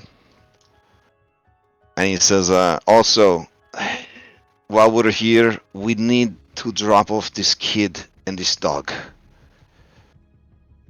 We can't, it's not right. We can't keep bringing this regular-ass dog and this little girl where we need to go.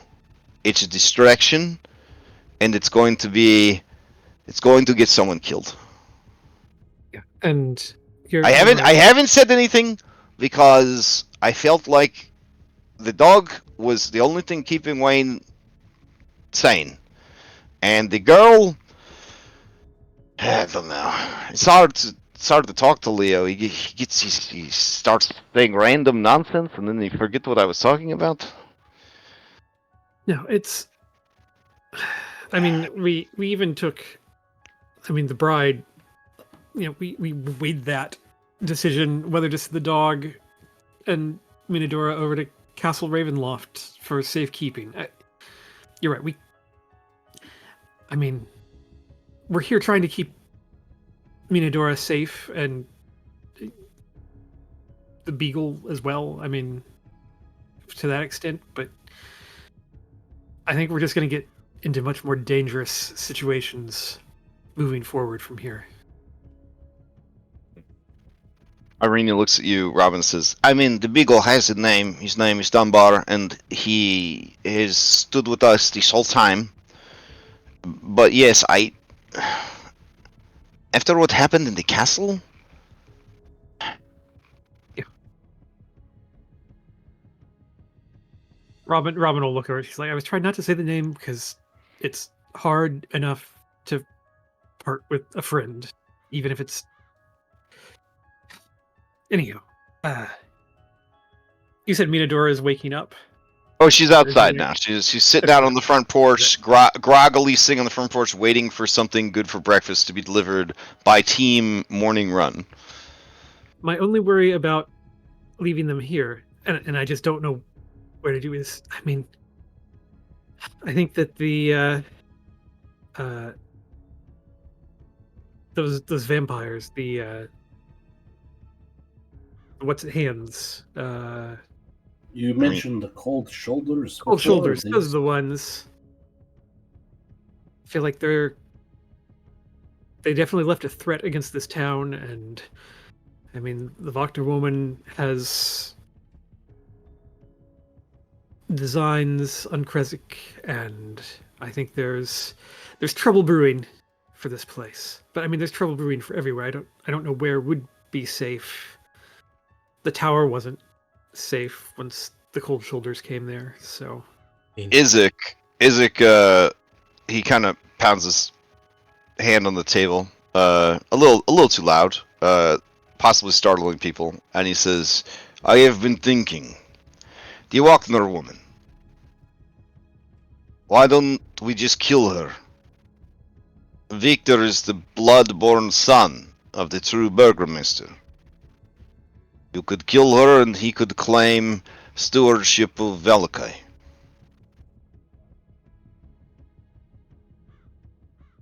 and I will help him enforce it.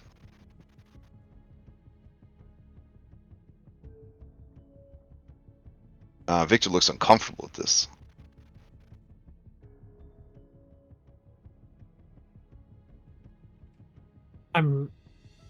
Robin will look around the table at the other couple of people and should I say, I'm not entirely opposed to that, but first of all, Victor, you would have to be ready for all of that it entails, because that's a lot of responsibility, and I think you could do it. I think you have the strength of character to do it. But I know that's not what you've wanted. You're also talking about committing murder, it would seem. He holds up a hand and he says, she has done far worse, father, and I am not to say a crime befits a crime or anything like that. And I think that it is something that we should discuss with all of our allies present. I want to focus right now on what we can do for them, they who are fighting the darkness. It is selfish of me, for you know that this is something I want. But I think we need to go to the Ember Temple and confront the beings that are trying to corrupt our friends. I think that's the direction that all paths are pointing, perhaps by way of stopping at Baba Lasagna's. I think you should address her appropriately.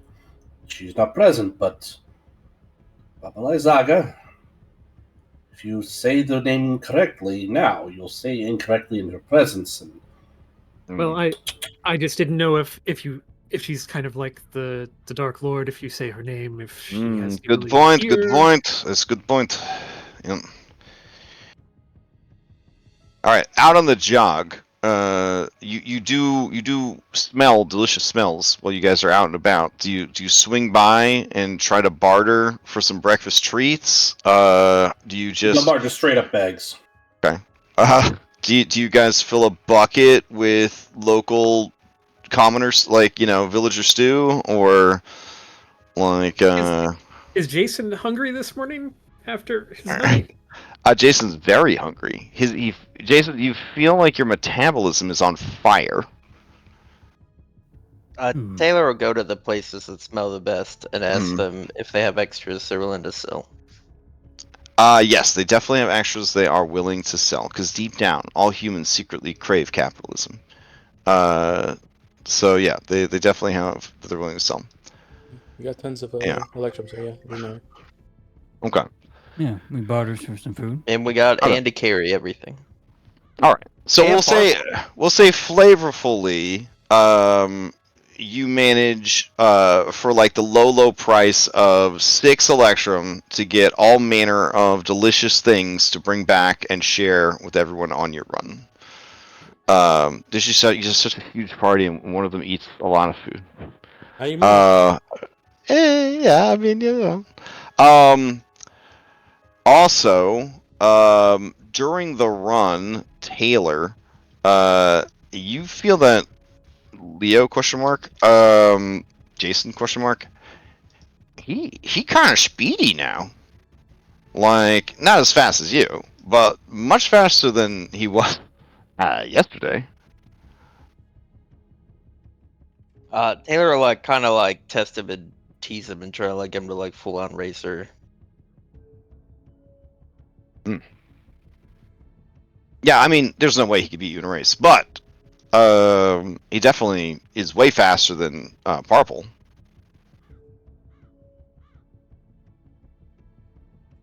And a little bit faster than Ian. Alright, I would assume that you guys in the house have enough time to discuss what you need to without the jogging team, but then the jogging team will return. So is there anything else you guys needed to discuss? I think I would bring up something with the jogging team. Okay. So outside with the jogging team. Hell yeah. Okay. Well, the father would also want to sort of test the waters about how everyone feels about addressing the abomination that is the abbot. Fair. Is that with everyone returned or just with the people that are in the house right now? With the people that are in the house. Okay. Since these seem to be the more put together. I resent see. that. All right. So out on the streets, running, jogging, making your way downtown, moving fast, etc., etc. What's team jogging discussing? As maybe they stop at this here intersection to trade for some sweet buns. Yeah, it's Taylor's trading, getting food and whatnot. And you seem better. Still in maybe a control about you. What are you talking about, Leo? Oh.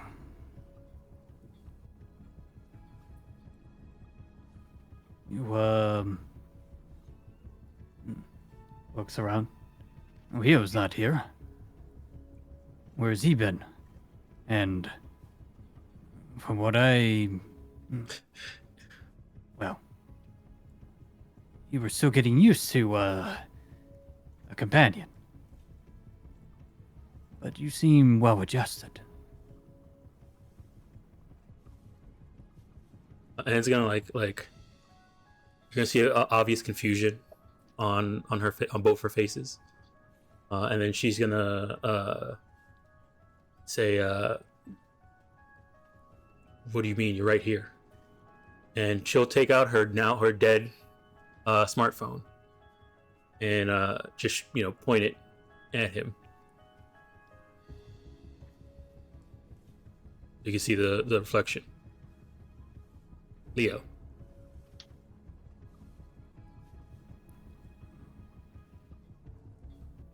No, that's... So, when you see a reflection, I need you to give me a charisma saving throw. It's only a DC 10.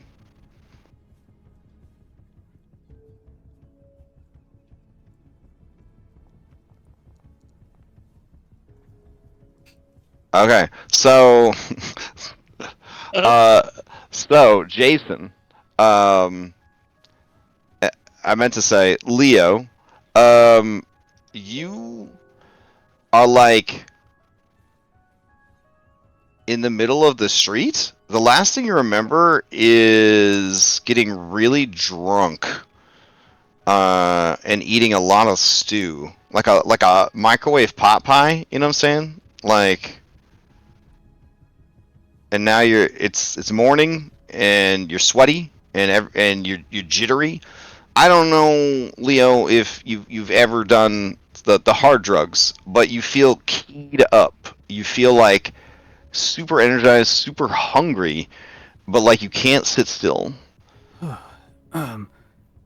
Looks at the image, looks over at Anne. In the corner of her eye sees Taylor. Taylor! What? What? Oh, man.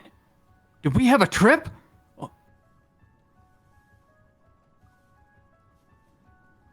A trip? Yeah, We didn't go anywhere. Oh, are you sure? I'm missing. Also, Leo, you got like fucking pecs now. Like you could kind of feel that extra muscle mass.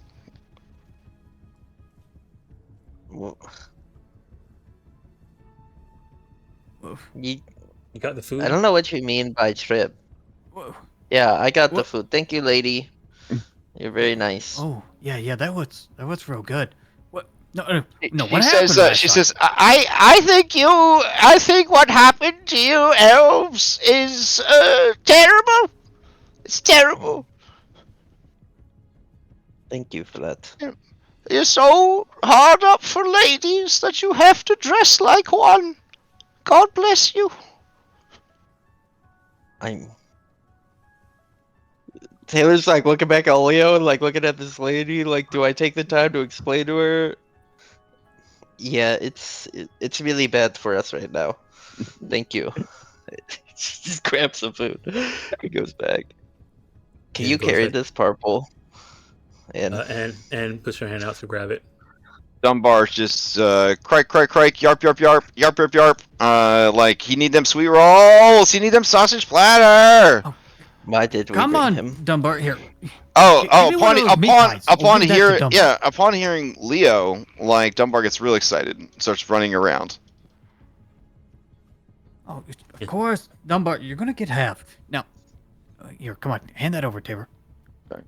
Well, I gave it to Anne. Anne, please. Now, I will say, just I gone. do want to point out that a lot of Dunbar's walking has been fueled by excitement and confusion, and a little bit of food poisoning, kind of making him loopy. But he keeps just like laying down, and Parple's been carrying him most of the time because the dude's got 4 exhaustion. Okay, dude's got 4 exhaustion. Like he didn't want to be left out, but he's doing that thing where the dog's like, "Hell yeah, we're gonna hike to the beach. Hell yeah, hike to the beach." And then about 2 miles into the hike, the dog just lays down and looks at you like, "Bitch, we ain't going nowhere."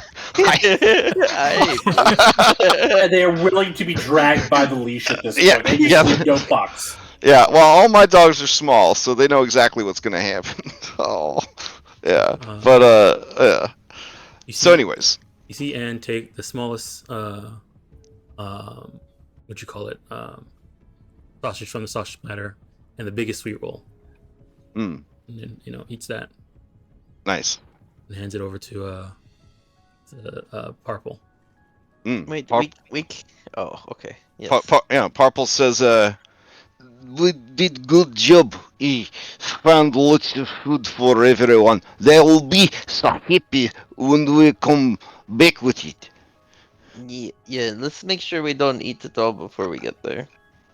He looks at the dwindling supply of food, and he runs back to the old lady to get some more. But yeah, Taylor. No. We were, doing our thing last night, and then yeah, I think I blacked out. When he says that, little Anne whispers to Big Anne, We didn't hear what you said. You cut out, but maybe that's for the best. I understood what you said. Yeah. Good. Do I realize I'm talking to Leo now and not Jason? Give me another insight check. We have to ride this terrible int score to the end of the campaign. Yeah, oh yeah, shit, yeah, it's Leo again. Leo?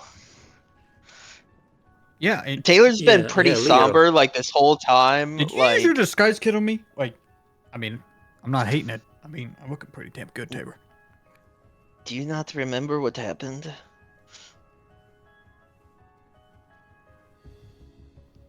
Not really. I mean, we left.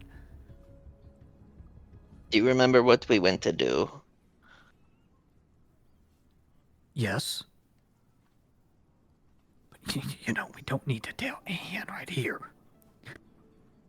Look. Don't worry, I understand. They know you two were like that. And it's gonna go to Purple. Taylor has no clue what Anne means. Oh. I mean, what's she mean like that? And you interrupt Parple trading his silver great axe, or almost about to trade his silver great axe for another basket of sweet rolls. No, and if she's gonna say no, the club. Hands over the club. I'll delete it from his sheet. Oh man. and it wasn't. What was it like that? Dunbar is asleep on your feet now. Leo. We went there and then you drank Jason. What? When she says that, you have terrible, like horror movie flashbacks to you being like like bucket fed like flesh slurry of you like running your finger along the bottom of the barrel to scoop up like what chunks remain of you, loving the taste, loving the calorie intake that you were getting.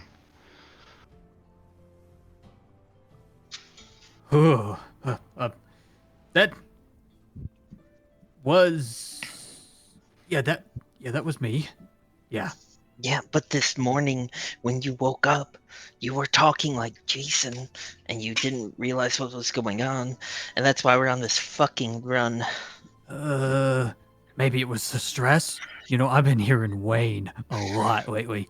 I was gonna ask You mentioned Robin that, yeah. to like exercise him maybe, because her dad could do that type of stuff. Yeah, Dunbar hears Wayne, starts looking around for him. Oh, here, come on, Dunbar. I'm sorry, you're reaches stuck down with this guy and picks Dunbar. him up. Yeah, Dunbar turns his head like, did I hear something on the wind?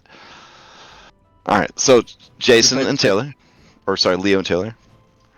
But yeah, you were acting like Jason, and now you're acting like Leo again. So maybe what that guy said was true. You're together as one. Ultimate sacrifice. Ooh. Looks down at his body. You kind of look more like Jason now. Do I? I don't know. I mean, don't really got a mirror. Taylor doesn't have a mirror, so. Okay, How I'll did take she your put word on her for it. makeup then? How'd she put on makeup? You think she Instinct, brought bro. her? And you, yeah, I guess. And you think she brought her fucking like all her shit with her on the morning jog through fucking No, I was thinking maybe Antarctica? She, like, she- No, I know. You're hearing Wayne too. Oh, I can see don't it in think your s- eyes. I don't think so. But I think you got something going on. I was talking to Victor, by the way. I don't know if you want to know this, but he thinks that guy was not the Morning Lord. He thinks that guy was a demon. No way. That's what Victor said. I mean, the guy was just right the statue. Yeah, you look just like, I mean, a little darker, but Yeah, Victor because thinks it a was a ghost is demon. darker than what they were. see, that's what I thought, and that's why I agreed Yeah. to help. But now I kind of feel bad because you're acting crazy. But if you're happy, What? I'm happy. I'm not acting crazy. Well, I mean, Jason was. I mean, can you blame him? He's been like, in a barrel for the last month. Ooh, you think he remembers? Wait, No, hold he on. doesn't remember a thing. I like it when you're more like this, if I'm being honest. Wait, so he's here right now? He's All right. you. And you and Purple finish your biz. Begin crunching through the snow back to the group. Leo will think to himself. Jason.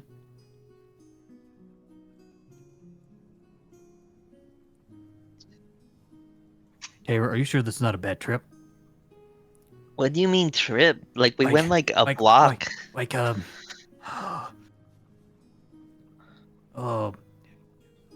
like a good drug?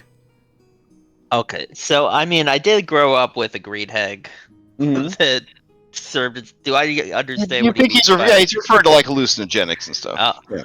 Oh no, the only thing you had was Jason. What? Blah, blah, blah. So you got to figure out what you want to do about it, because had everyone's Jason? looking What do at you me mean? like I'm crazy. Yeah, that's what this morning workout's called. The Jason. Purple says, "Cause Jason like to run." Mm-hmm. Mm. Yeah, we'll laugh. Let's run back with food. And Purple runs off. Right, yeah, that works for me. Okay. Dunbar looks up. He's so tired. Could someone carry him back? Taylor Yeah. starts running off. I can carry Dunbar. Okay. All right. Fair enough. He's lighter than he was yesterday. It's weird. All right. So, you guys start heading back. Okay. Back at the hostel. You hear the others returning. Was there any other business you guys needed to discuss before? I think the father was going to bring up something. Okay. Father, did you have something to discuss before the people being poached by darkness returned? Although, in that same vein, Isaac, I feel that the abbot here needs to be dealt with. I know it is something I brought up before, and I feel that everyone would rather let sleeping dogs lie, but so you understand where I'm coming from. He has gone mad, and he has created abominations and done unspeakable things in the name of self-service. He feels he is greater than the Morning Lord, greater than... Isaac hold up a big demon hand, and he says, "You do not need to convince me, but this company, they act in unison. Whether they are flawed or claimed by shadows. Even Miss Keller does not see fit to command them." And he looks at you, Robin, like that's his take. He doesn't know if that's the actual take, but Yeah, Robin just kind of nods. She's going to say, yeah, we don't have a commander. We are a democracy. Everybody gets their chance to make their voice heard. as you say that, you hear Minadora say, "They're back! They're back! They brought donuts!" She runs up to you guys to help bring in anything, aka get first dibs on a sweet roll. I will, perhaps after breakfast we can discuss it. Democratically, as you would say. Alright. The running team, they head into the house, I guess.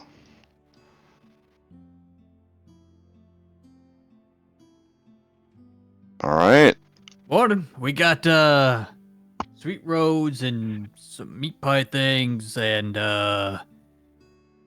whatever it actually these looks swirl pretty things good. are. They're good cooks here.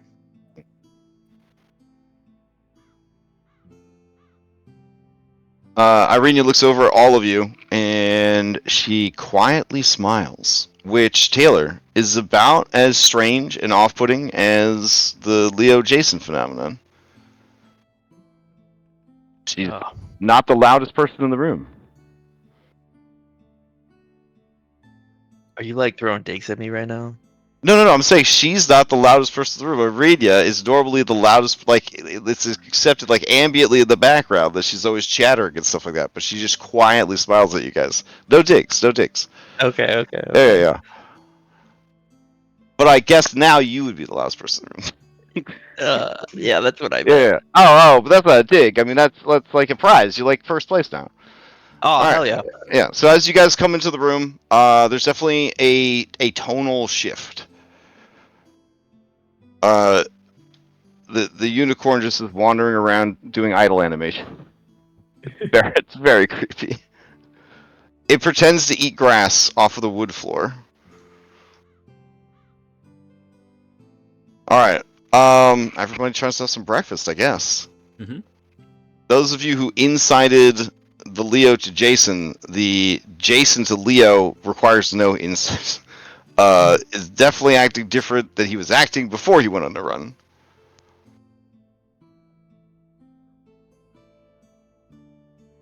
Victor looks over at you, Leo, and says, "Leo, thank you for grabbing food on your run. We are trying to discuss what we need to do moving forward.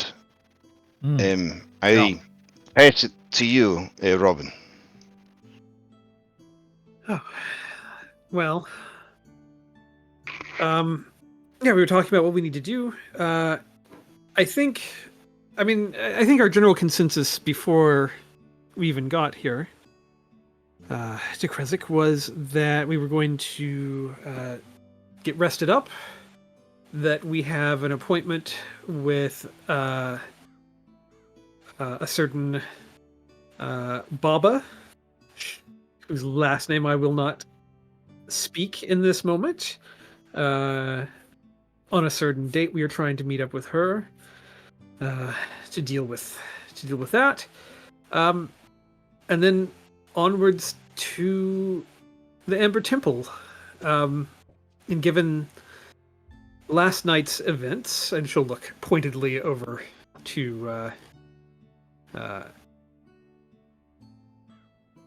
Leo, whatever we're calling him, Jason,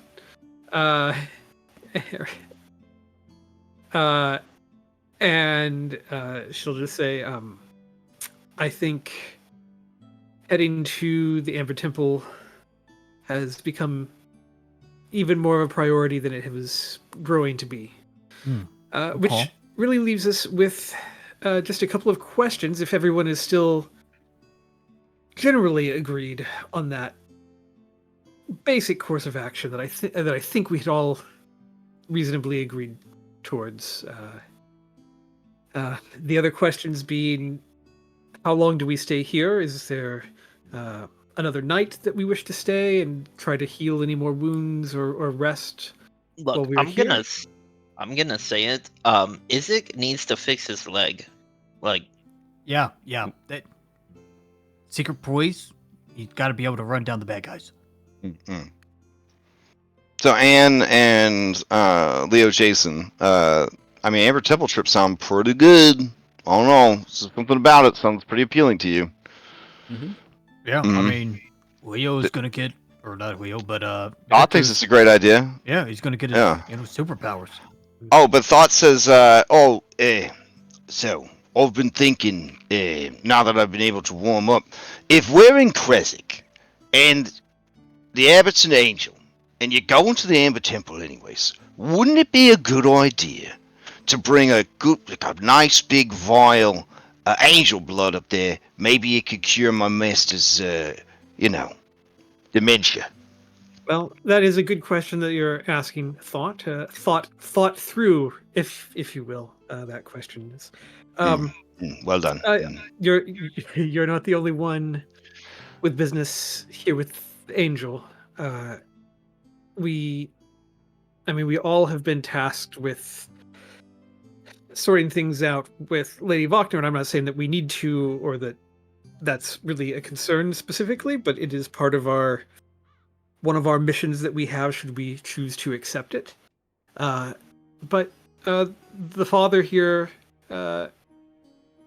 he also has business with the fallen angel.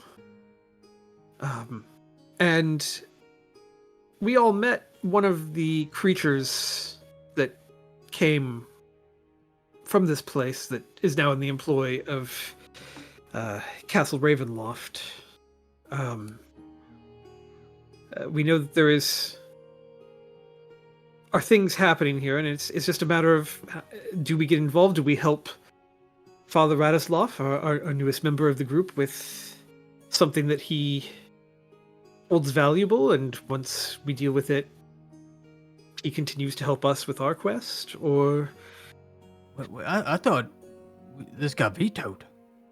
That it was too dangerous because of well, the guy. I thought that, like, if we talked about it, and like if we take care of it now, then like it's gonna leave these people vulnerable. And look, I want to help your pops, but I don't know.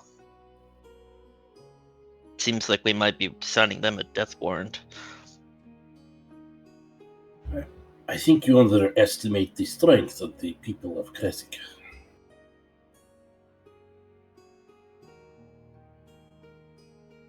But as, No, I just don't secret- underestimate No, the strength I was of their going to enemies. say that Robin explained to me that you discuss things and then you each weigh in, you vote. So, put it to a vote. Oh, well, like, everyone normally says what they think about it, and then, like, to try and sway the other person. So you're welcome to try and sway me, but I really want to help Thought, but I don't want to damn all these people. Is the magic water that's in that spring from the abbot, or was it from that spirit that was in there? Was it? What is it? You said Sergey was his name? Well, I mean, anybody could roll a history check, because I think it's been explained a few times, but it would be common enough history that somebody in the party would remember. Yeah, Robin, you recall that a saint, not the abbot, but a saint, similar to the saint who blessed Valakai against evil, blessed the spring here against evil. So it has no affiliation with the abbot at all. Yeah. Which is what Dom the player is trying to bring up. Right. And Robin would explain that. She would express that to the group. So, in summary, I think that those are separate things. The water, the healing water, was here long before the abbot, and would be here long after as well. It is a part of this land, I think, in some way, much more so than anything else that is happening here. Yeah, good thing it's not tainted.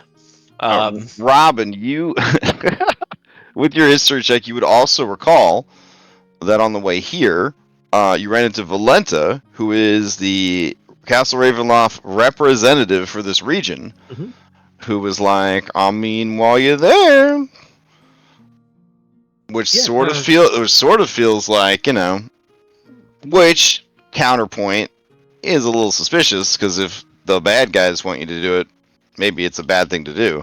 But it certainly would, on your murder board, indicate that unless she's trying to set you guys up to piss off Strahd, the abbot is beneath Strahd's notice, or Strahd wants the abbot removed. So yeah, there's a lot of angles. What angles being played, unknown, but you would recall those facts as well. I bring it up because it's been a few weeks of build-up. So yeah, and I think Robin would not only mention that, but also just that while Valenta certainly did not seem to express in that meeting particular care for Krezik, I think that even she seemed to indicate when we met with her that it might be better off without the abbot.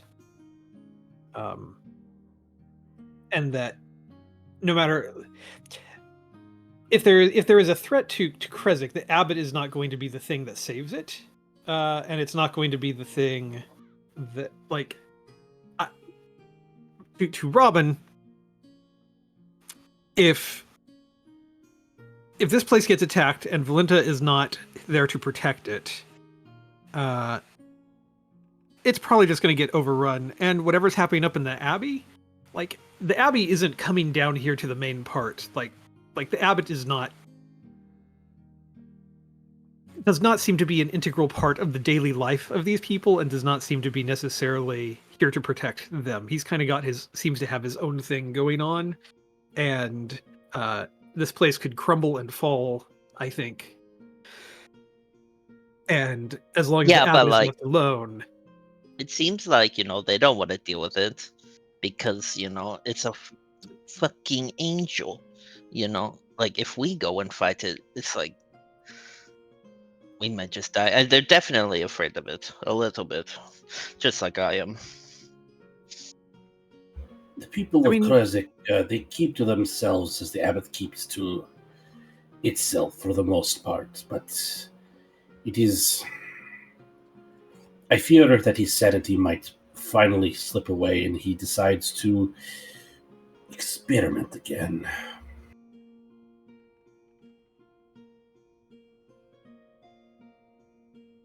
I find it very hard to walk away knowing that there is an evil here.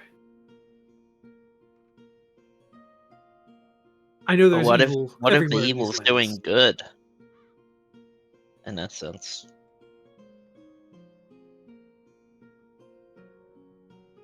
I mean, I don't think we he's would. not bothering the citizens now, and our other idea is actively harming us.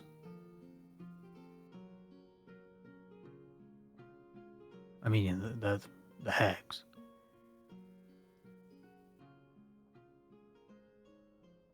Because I mean, it's going to take a day or two to heal my buddy's leg over there.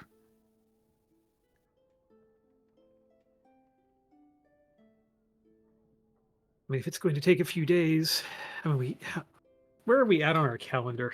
Like, how quickly do we have to get to, or how much time do we have to get down to? You have 1 week, and you've unlocked fast travel. If your intention is to confront her on the night of the full moon, when she would be at her most vulnerable. With fast travel, how long will it take us to get there? Yeah. Let me grab the real map. Hold on. You said it It would- last session. You said it'd be a day, but like Yeah, that yeah. wouldn't get us to like the encounter. That would just It would get you us to the there. edge of the swamp, and then you have to Yep. explore the swamp. Or wait. Yep. Yeah, we still got to Got it. find her. Okay. So we have a little bit of, and like not all the time in the world, but we have a little bit of time to play with still. Oh yeah. Well, we Yeah. do also want to still go down to see the martyr cults and get the stones of power. The stones. Do we want to? Okay. Are we gonna get the stones before we go see this hag? No. Are we gonna get the stone Oh. and then go visit them? And then if it goes bad, she has all the stones. Exactly. Yeah, Yeah. but they'll also help us in the battle, won't they? Isn't that part of the reason to get them? Oh, they got powers. Yeah, Oh, I yeah, mean, they're yeah, cool. yeah. Robin's going to look over at Well, the father, consider- and she's considering going. what the She's going. hags did. Oh, sorry. Go ahead. Yeah. She's going to say, Father Razloff, here's my question. Is the threat of the abbot essential that we deal with him, in your mind, in this instant, in the next day or two? Or is it something where we could deal with other pressing matters and then come back to examine the situation on the other side?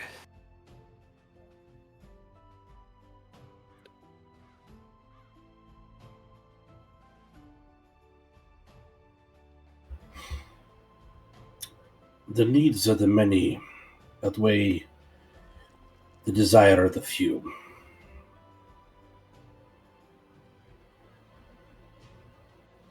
It is something that is important to me, and if you can all assist, I would be eternally grateful. But having discussed it some, I see there is more at stake, more at play. Robin's going to nod. She's going to gesture over to Isaac, and she's going to say, just as with Isaac, was willing to postpone some of his vengeance against the Voctor woman by understanding that there is a bigger picture at play here. I think this is a similar situation. It's not that we don't want to deal with it. Well, at least some of us, but I think we need to verify or approach things in the correct order. And if he can provide even a little bit of protection until we are able to sort a couple of things out to this place just by his presence here, and as long as he is not experimenting drastically in new ways than he has up until this point,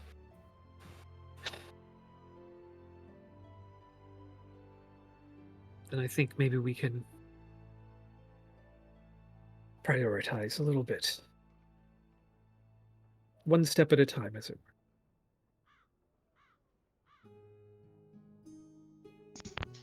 were. There is a saying that the best way to eat a moose is one bite at a time. Oh, I do want to point out that Isaac really just needed a good night's sleep because, like, you guys started the campaign, everything was like life or death, but now you're John Wick falling off a 5th story fire escape, getting hit by a garbage truck, and then limping across the street and shooting 6 guys. Like, that's where you guys are at now, at your level. So the whole like blood of heroes that was hinted at the beginning of the campaign, it's like coming into play. Like, you're getting these injuries, and in the moment they're pretty bad, and then like a movie character or video game character or a character in a ancient fable, you just back. you just drink hard, fuck hard, sleep hard, wake up ready to go. Like, that's where you guys are starting to be at. Classic Hercules. It just takes a good amount of days to get rid of those wounds, though. Like even well, I mean, he might have snuck off to the spa. I mean, you know, he's got his own motivation sometimes.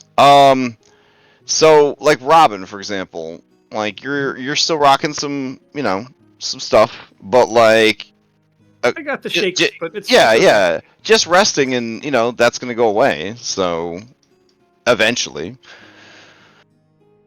yeah, sometimes all you need is a good meal and a little sleep. You know what I'm saying? Even a broken leg can't stand up to that.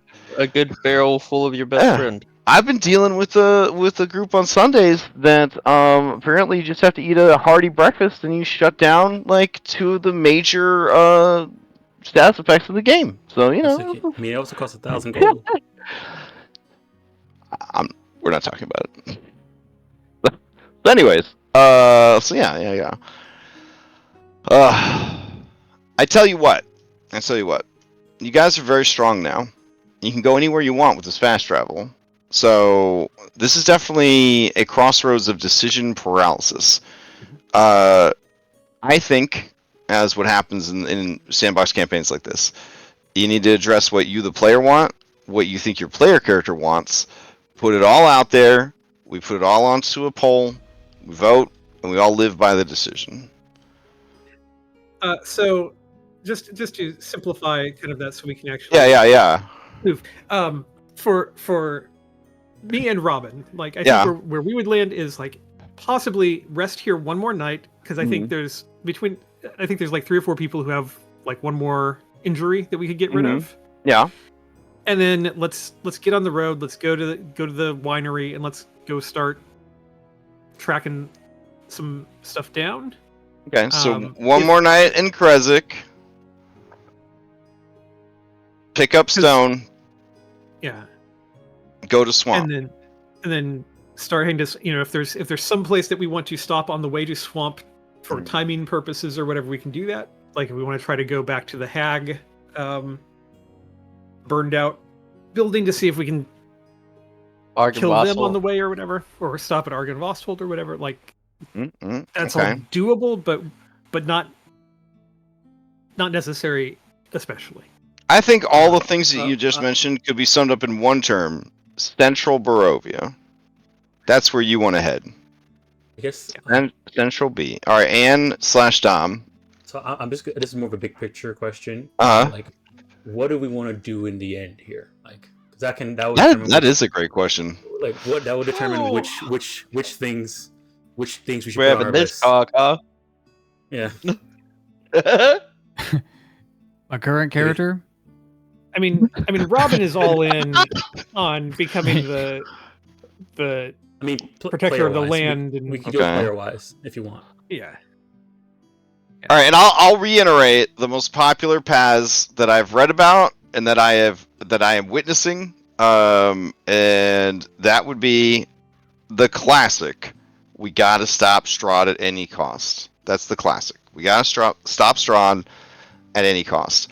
Then there's the sellouts. Will do anything to go home. Anything. Doesn't matter. We'll do anything to go home. Then there's the anti-heroes. Hey, Strahd, not that bad. Maybe we should try and figure, we could work for him and figure out what he wants and try to, we'll see how that goes. And then there is the epic, right? Raise an army, unify the land, take it back from the evil tyrants and claim it for yourselves. Those seem to be the major paths that people do or that I have seen. So, I don't know if you guys are forging a different path, if any of those 4 paths sounds like the path that you are closest to being on. Can you also include the path of finding what is like the big boss, like not Strahd, but the boss above the boss? And, You like, mean taking care of that? you mean the secret DLC, aka the Curse of Strahd? Yeah, that's where Okay. that's where Yeah. my player wants to go. Right. That's where Well, my vote. Mm-hmm. And I think that Strahd himself kind of intimated that is what he wants, is like for us to kind of take that on and go to the Amber Temple and face down that. Like that seemed I mean, like do a we know thing that's that at he do we know suggested. that's at the Emperor Temple?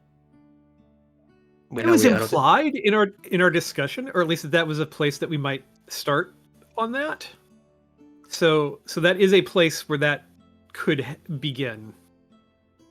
Like that definitely felt like what I got from our Strahd conversation.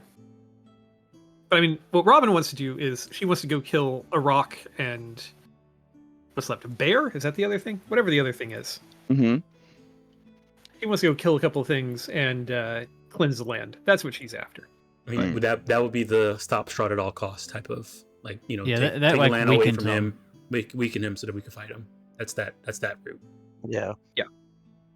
Okay. Leo doesn't care as long as he gets home. All right. How would Jason feel if he was in this conversation? Jason. Hold on, question for you. Okay.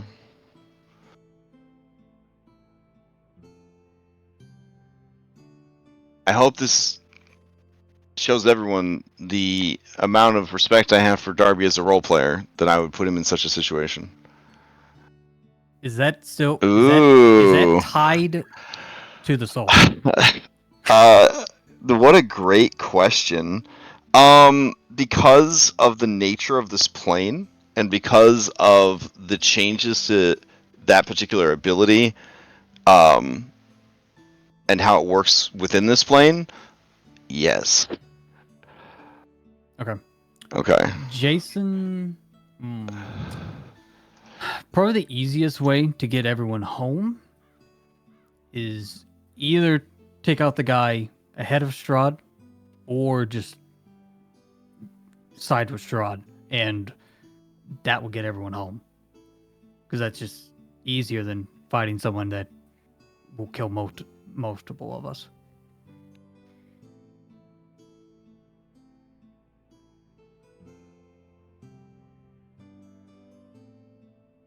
But killing the guy above him also gets us out because then Strahd leaves.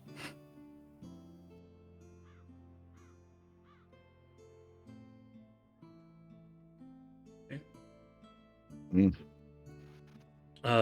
the character, 2 things. She wants to kill and devour the giant that's possessing her, because he tried to fight giant god, so that's what Anne's gonna do. And then get Robin home.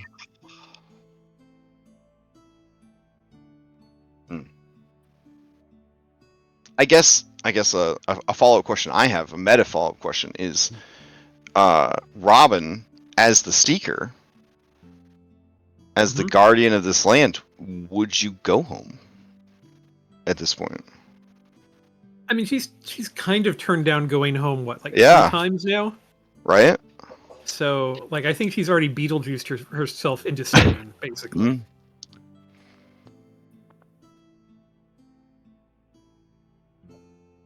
All right, guess- fair enough. I guess weakening the land could be a step along the way of getting rid of the guy above Strahd, right? We have to weaken him to like draw his attention. I think that would cause hostilities between us and Strahd.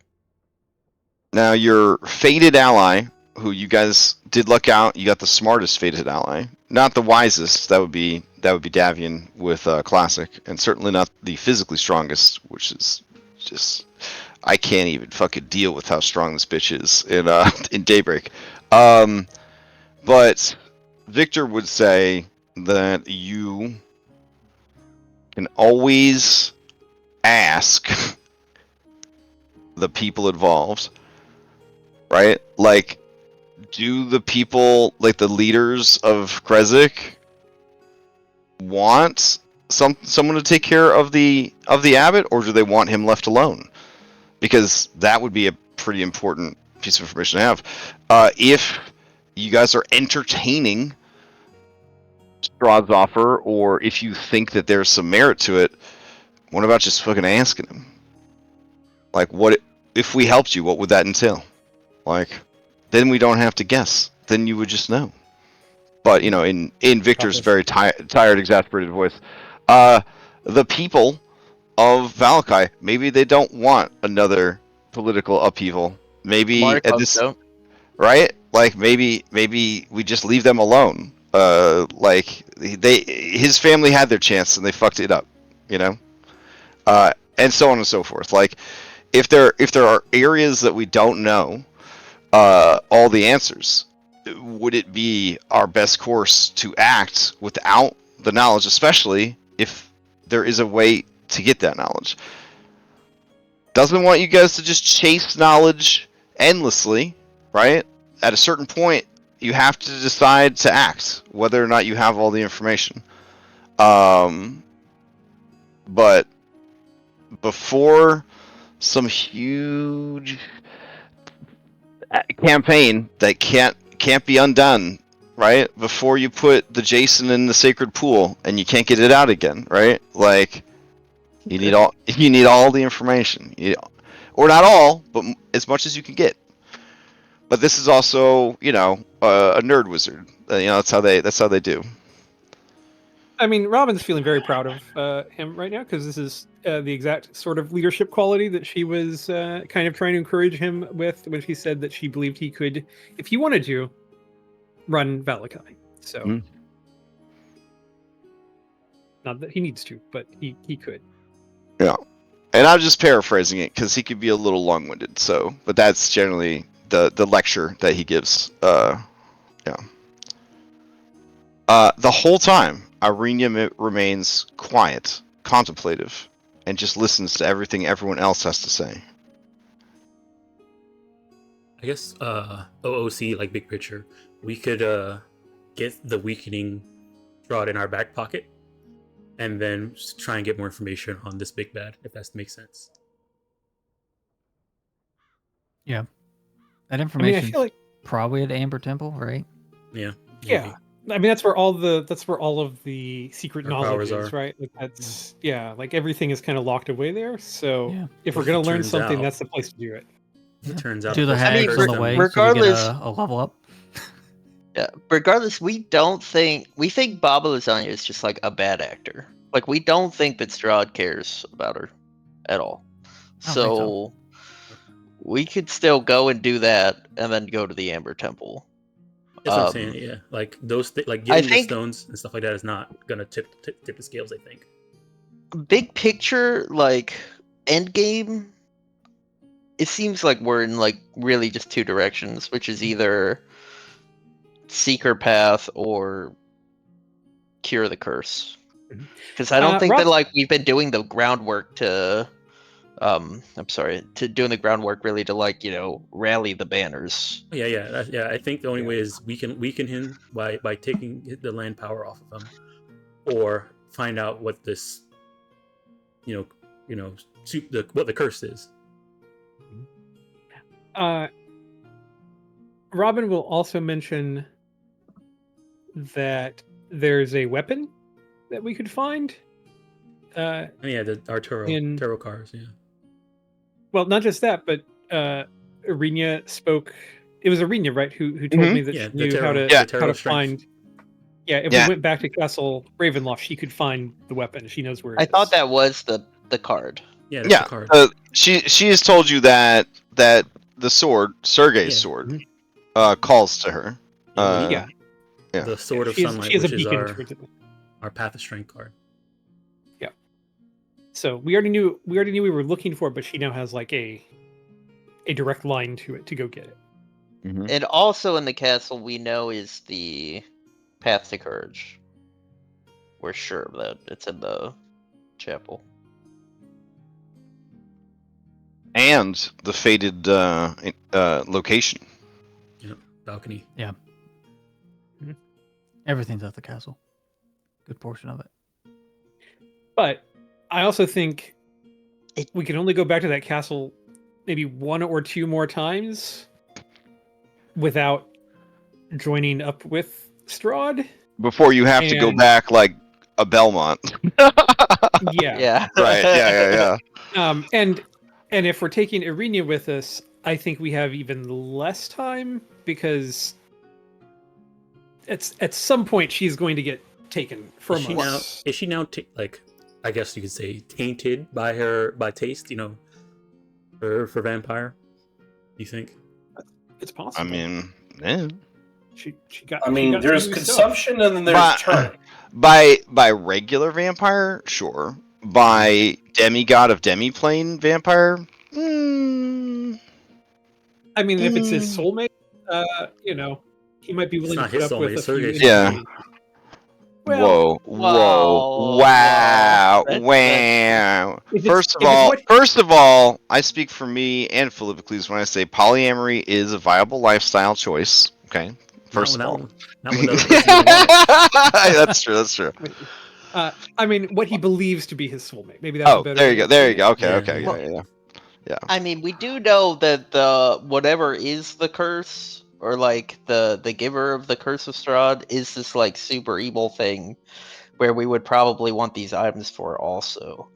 So Well, and you have, I believe, you guys have at one point heard Irina described as the Curse of Strahd. Like him never being able to be with her. That's his curse.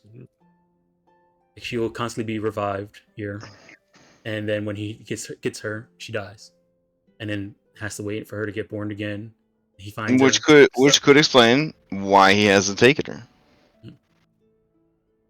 As soon as he tries to take her, he's gonna lose her because that's the curse.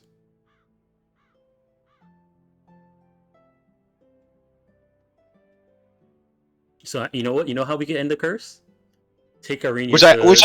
I guess you could talk about this in front of her now, because now she kind of has all of those previous lifetimes like sorted into little photo boxes. Have we told her what happened in the basement yet? Does she No, know? about nobody knows. No. She still doesn't know why Leo peed on that blanket. She Yeah. still doesn't know why Leo We peed on the never blanket. said. Robin's going to turn to Irina in this moment, and she's going to say, "Irina, given everything that happened yesterday, and I think last bit of cards on the table, something we were trying to protect you from, but I feel you might be ready to hear it. Mm. In the basement of the castle, there was you know where all of the Crypts. the crypts were for the various brides and everything. Yes. And you remember with the blanket and the peeing and all of that stuff. Mhm. Yes. Now Leo peed on the blanket. Yeah, I could never forget that. Yeah, Leo was not peeing on a blanket. He was. Well, Why they did the were- blanket smell like pee then? Well, there may have been pee that happened, but that was not the intent. Like that. Was So just Leo kind of- did pee on the blanket. Hey, Honestly, it's now, been long enough. I didn't pee on the blanket. Someone peed on that blanket. It smelled like pee. Yes, we shall not name who did it, but I Irina, know. if you can, what? Oh, the right. blanket is not the important part here. Mm. It's what was behind the blanket, which is why the blanket was there in the first place. Okay. And that's because there was another crypt, and we did not want you to see it in that moment. Okay. Because we were going through a lot, as you may recall. Was it Tatiana's? Robin's gonna shake her head and like step closer and kind of like put a hand on her shoulder. She's gonna say, "It was yours." Oh. Because he assumes that since there is a curse, I will die, and he's already made the place for me? I think. I mean, that's maybe the most charitable way to look at it, but I think. Oh, you think you don't turn me into a vampire? Yes. Not just vampire, but. Uh, Well, what else did it Strahd. say? Oh. Yeah. She gets real quiet and she blushes a little bit, and she says, I. She kind of looks around the crowded room and she says, I have had many sexy dreams about him. Throughout my life, and more so over the past year or so. Victor just coolly looks away. He heard a bird. He's like, oh, it's a bird out the window. He's like staring out, like, oh, is there a bird out there? And Irenia says, sometimes I wake and it feels like someone was there watching me sleep.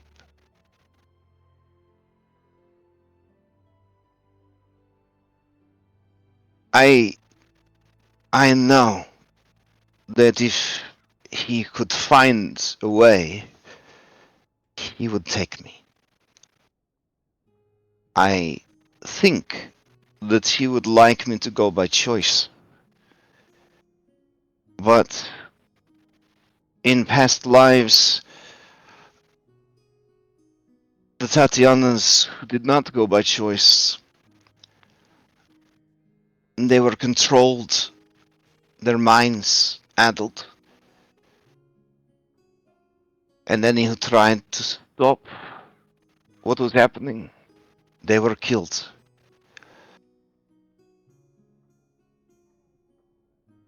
Voldemort is a very, very evil man. There is nothing in him that I could ever love. But I know that Sergei forgives him. Not for what he is doing to me, but for what he did to him. I know that if Sergei could, he would find a way to end his brother's curse, and then to end his life. Because to end his life without ending the curse is to just start it all over again. This endless cycle. I understand now why he lets the land languish as it does. Because it never truly dies. Everything comes to a terrible, catastrophic end, or slow, sad decay. But it always comes back. It always starts over. For him, it is endless. For him, nearly everything has lost its value. Does that make sense? Robin, she's describing the movie Groundhog's Day. Definitely. Yeah. Or the really good one that Andy Selkis or whatever did during Pando. He did a really good one. Wait, are you saying Groundhog's Day isn't a really good one? No, what I I'm just saying said, which I'm is saying Groundhog's Day is the shocking. definitive one, but I'm saying that he did a very good Groundhog's Day time paradox. Brought If up. you Oh, It was it, Palm it, actually Springs, it right? was actually yeah, Palm filmed in Springs. my hometown. Yeah, you're right. That was a Yeah. very good movie. Yeah, Palm Springs was very good. It was very Andy good. Samberg. If you yeah, Oh if yeah. Andy Samberg, yeah. If you like time loops, that's a great movie. It's a really good movie. Yeah. It's But not anyways, Groundhog Day, but it's a good that movie. that is to you, film student, film student Robin Keller. That's what she's talking about right now. Strahd is like in some kind of time loop, and he's dragged literally this entire realm into this endless cycle with him. Robin's just kind of like nodding along, and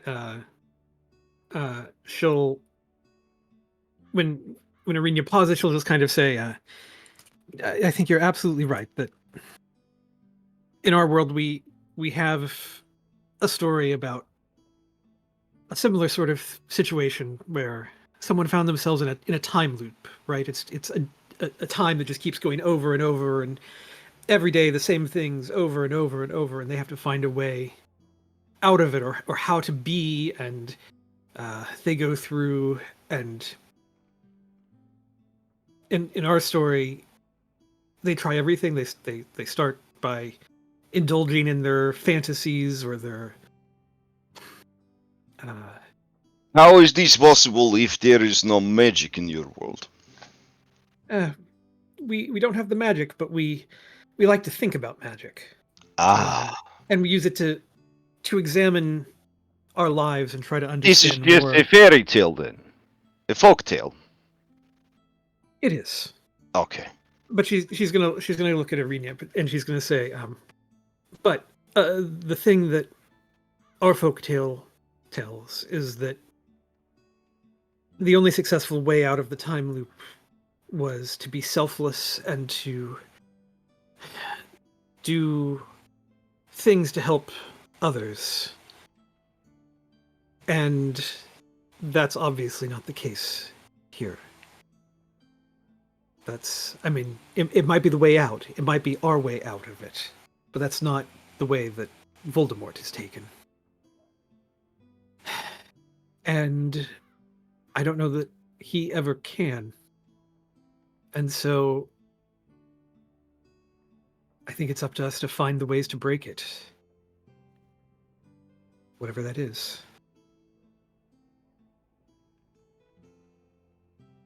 And I still like to think that the moral of the tale from our world, where we can help people and where we can try to stand up and do the right things, or at least try to cause the least harm while we're ending the evil that grips the land. That Oh, okay. So we break it, then we kill him.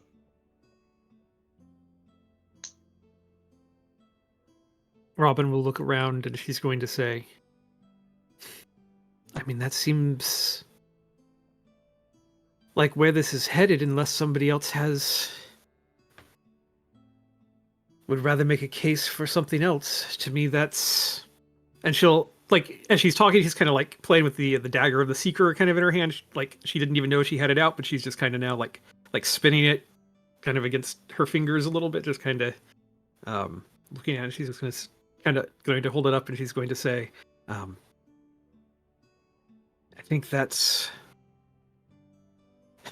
restoring this land is the main way I can think of. Restoring the land is the only way forward. For good or ill, it does not matter. If the land is broken, no victory can be had. You all hear this psychic bellow. Yeah. Just out of nowhere, assaulting your brain. Yeah, Taylor just cringes. That's a very good point as well, because we don't know what restoring the land would do to Voldemort. It could force him to I mean, it could force his hand against us, but it could equally, since he is the land, apparently, it could shift something in him if we are able to restore it somewhat. Either way, I think that is what our primary goal should be. He's like trying to make eye contact with everyone.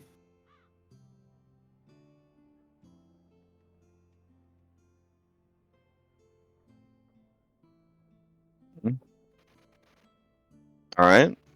So, I guess the question then is, with all these things that you could do, all these places that you could go, all these people that you could talk to, is the plan still one more night in Kresik, pick up stone, go to swamp? How does Because it's just as good a plan as any. I'll put it out there. It's as good a plan as any. how does sleep one more night, go talk to the burgomaster, see what he thinks about Abbott. Don't do anything and then do your plan, just so we know. Dude, let's give the burgomaster a child and a dog. Yeah, I don't The know. father is all about parting company with Dunbar, but I don't want to part company with Dunbar. Oh, buddy, it's for the best. Would Like, you rather, would you rather I know. watch him die horribly? No, there is nobody here left to countermand that. I feel like you, the player, set this up so that you wouldn't be able to keep him because you made your new character afraid of dogs. You know? No, that just happened while I was writing. So, and I rolled with it. I thought, but maybe it was subconscious. It was like Dice you know? Maybe it was, David. Maybe Yeah. it was. I'll say it this way: do you want to part with him this way, or do you want to part with him getting No. We're leaving him here. I'm just saying, my character couldn't care less. Afraid of dogs, doesn't want him here. Here, I'll make it easy on you. There's a bank at the door to the door of your hostel. Did anybody answer it? Man, we'll go ahead and answer No. it. Okay. You're All right. closest to the door. There's a tough-ass looking woman in her 40s. And she says, "Are you the heroes that have been jogging around the town with this giantess and causing a big fuss?" That sounds like us. Yeah, it sounds like you. I'm very pleased to meet you. My name is Baroness Anna Kraskova. I am the wife of Dmitri, who you have met. I understand that you are aware of my sister-in-law's condition.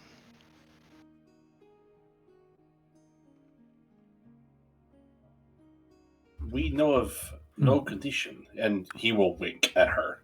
Right. Yeah, nods dumbly. And I understand that my husband asked you if you'd seen a boy, our son, who went missing. Yes, but we haven't seen any boy. I understand that you are short of coin, at least. You made some purchases that were quite expensive. We need coin, yes.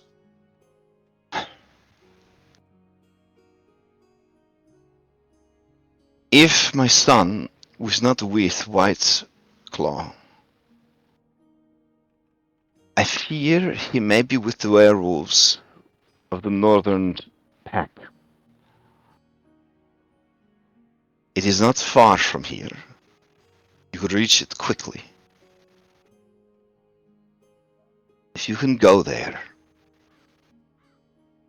and find proof that he is there, or was there, or was never there, and bring that proof back to me, I will pay you handsomely.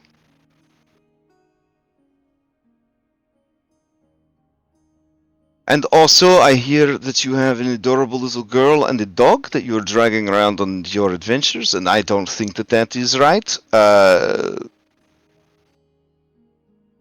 This is a good place for orphans. And my home is bereft of both my children. My daughter, and she just sort of like shuts down for a second, and you see all the light leave her eyes.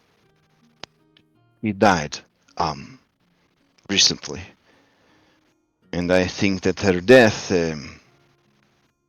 affected my son in a way that I think he ran away from home.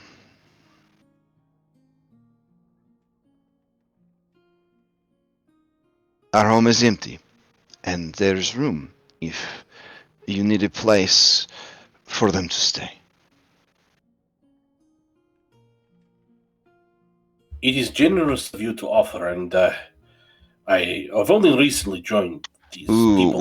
when you talk to her, she gets like a look on her face like you are in a opposing American political party and trying to talk to her about politics at Thanksgiving dinner. Like seeing you, seeing your outfit, seeing you, disgust on her face. You may roll an insight check if you'd like. I will.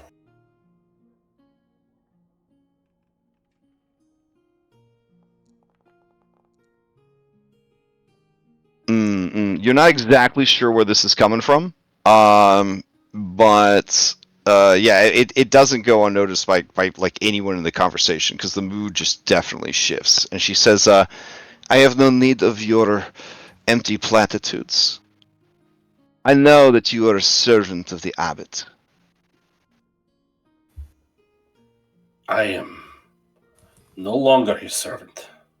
Yes, well, good riddance then. You are the last to leave his service. None who left that abbey would speak of what they saw, but I could smell it on them. The profane acts.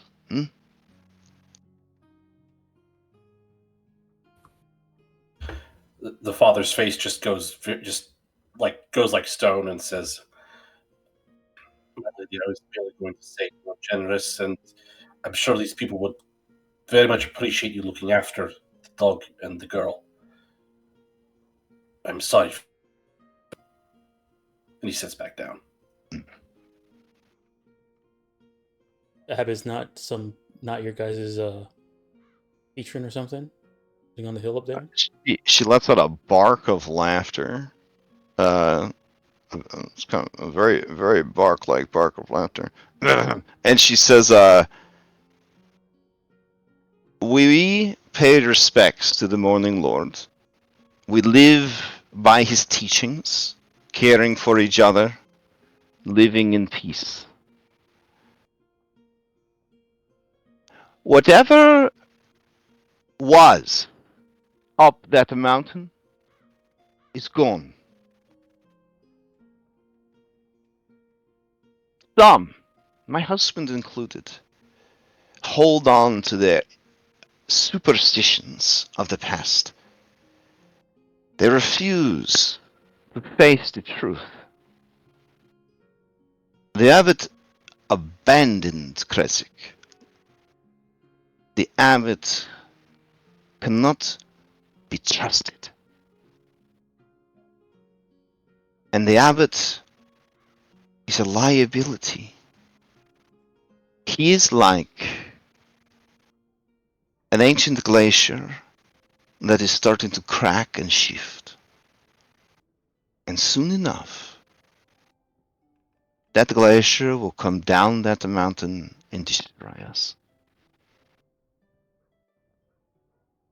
But before that happens, I would look upon my son one last time. Please, help me."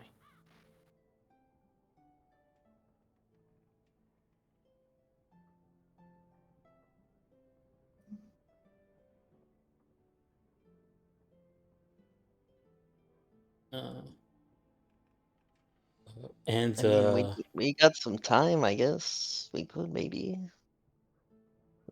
We'd have to discuss it. but we would love to help you if we could. She just kind of keeps absently staring at Argyros, This is such a fucking.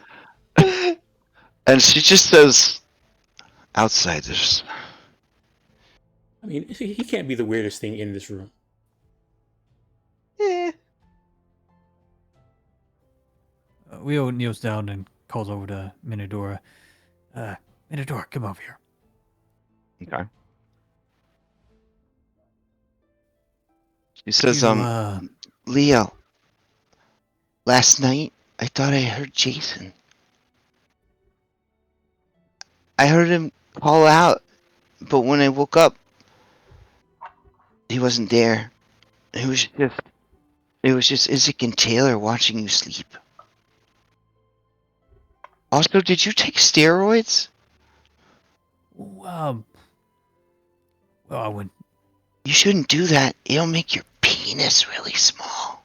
Oh, that's a superstition. Is it? Yeah, totally. Oh. Yeah, me and Taylor went and did a little partying. Maybe it's from that. So you did do steroids. I don't think they were steroids. Anyway, that's beyond the conversation right now. This, the burgomaster's wife, what do you think about staying here with the other kids? While we go hike mountains or whatever we're gonna go do? Yeah? Yeah, and then once, just good looking face right here, we'll figure out a way home, and I'll come by and I'll come pick you back up. Yeah? Yeah. You- Here. You don't need me to carry your torch anymore? Nah. I could probably find. Well, I mean, you could just ask Isaac. His arm catches on fire. True. I was trying to figure out a good way to propose this to you. That I just feel like he's a bit more qualified for the position. Oh, I can't replace you. You're a core member of this team. You know. Oh, so I shouldn't stay here with the other kids? Oh, you gotta get to know the kids, toughen them up a little bit, you know? Oh, okay. Oh, so I'm gonna stay here like a spy. I'm gonna spy on Kresik for you. Yeah. You're Okay. Part of Team Secret Police. Okay. Can I keep Dunbar with me? He's really tired and Oh yeah, I bet he would like that. I mean, he can't he stop. went on He a can't run stop this morning, pooping either. supposedly. I think he ate something gross.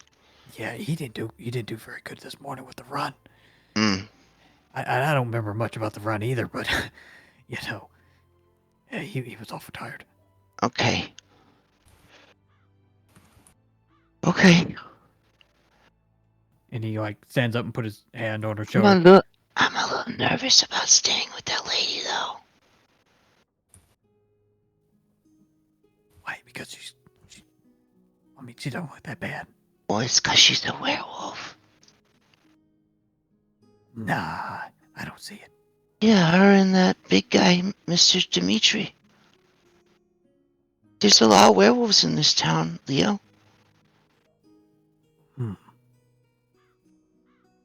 But they seem pretty nice. Okay, well, I guess drink lots of the water. Maybe the water works against werewolves too. Okay. She gives you a hug. And Dunbar comes over.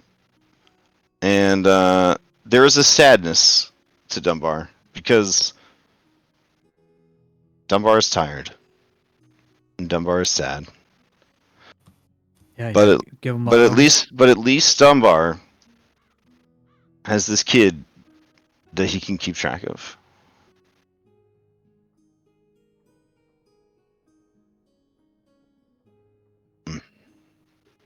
All right. I talked to Midor. Yeah, we settled it. She's gonna stay here and teach the kids all the know-how.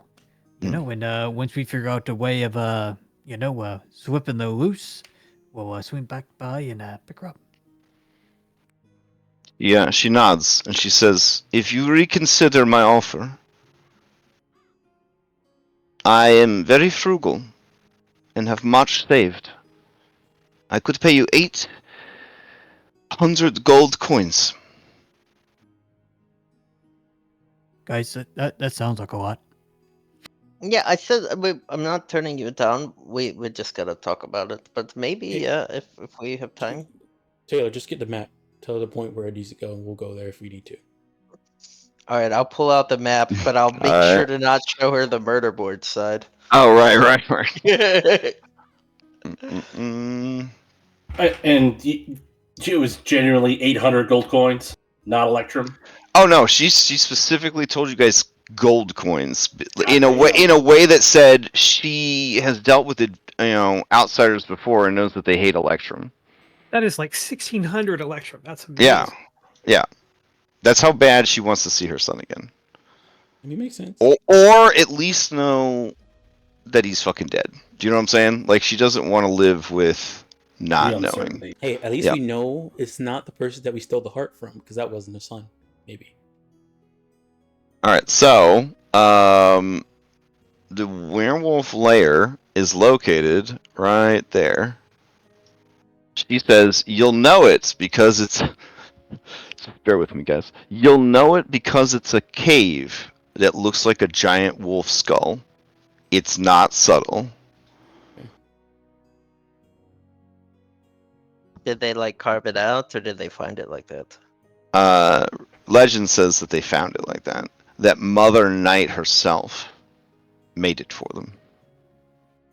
They're devout servants of Mother. These are like werewolf cultists.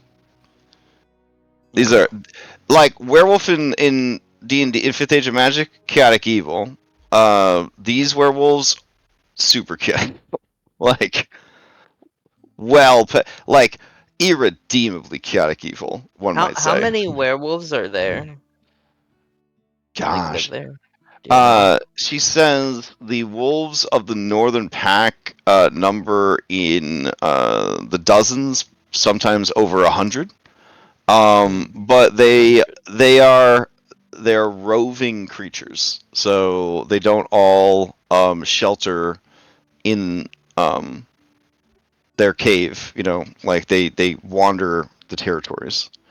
She said at any given time, there could be maybe 1 or 2 dozen, like, plus whatever wolves they keep as pets. I'm gonna go there. We're gonna stock up on some wolf bane. I mean, we got a lot, I think. Yeah. I mean, obviously, low level, it's a suicide mission. But level 9, with silvered weapons, magical weapons, magic casting allies, Wolfsbane, yeah. Now, you do have to make sure you're managing action economy, because, you get enough wolves, like, shit do start to fall apart. Oof. Alright. Do you guys want to do it? Yeah. Yeah, sleep one day, go up there, come back, sleep, and then take our 1 day to what you call it, or 2 days to get to. I mean, we have some time to kill before we need to. I mean, 800 gold seems alright. Yeah. We have some time to kill before it's time to kill. It also feels like we should maybe spend that extra Electrum if we're gonna go do that and get like healing potions and stuff. Yeah. Should we? Yeah. Let's go ahead and buy the potions then. It is only 15 miles, and 14 of it is going to be wilderness. So I will calculate that for you. All right, we have 700 Electrum. We're just gonna. You want to dump it on potions? Yes, that seems to make the most sense. All right. So, I'm all. All right, so that's 7 potions we can get. I'll get rid of that. Wait, aren't they 50? Oh yeah, because Electrum is dumb. Alright, so unfortunately, 1 normal mile plus 14 difficult mile do equal 10 hours of travel. So you would either have to push or you'd have to camp out in the wilderness. But with fast travel, that just requires one extra skill check. Assuming you're fast traveling, I don't know if you wanted to just travel normally, that'd be a lot of opportunities to run into a bear. But it's also a lot of opportunities to run into a world boss. I think Or just a bunch of like slow ass Hundred encounters. zombies. Yeah, slow ass encounters that might critically hit you. yeah, I Yeah. feel like But we need them, we'll right? Like Mm. eventually, the rock and the bear. Like it's the only I way to run mean, into them. Well, it's not an exhausted. It's not a whatever the table is where it doesn't go back after you draw it. So you can. I mean, every time you get an encounter, it's still a 1 in 100 chance that the rock shows up. Like it doesn't get better essentially. And The odds we can get better if you're looking for it with the seeker powers. But even then, it's just it's like what we roll 1 in 100 3 times. That means we go this way, and then we find a bear over here, and we get sidetracked. Hmm.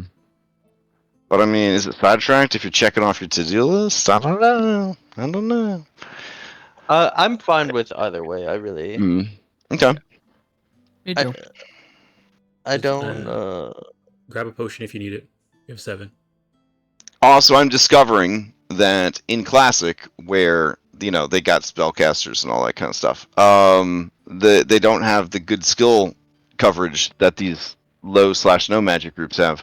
The low/no magic groups are just like, oh, fast travel's super easy. Group without a lot of good skills is like, fast travel's pretty hard.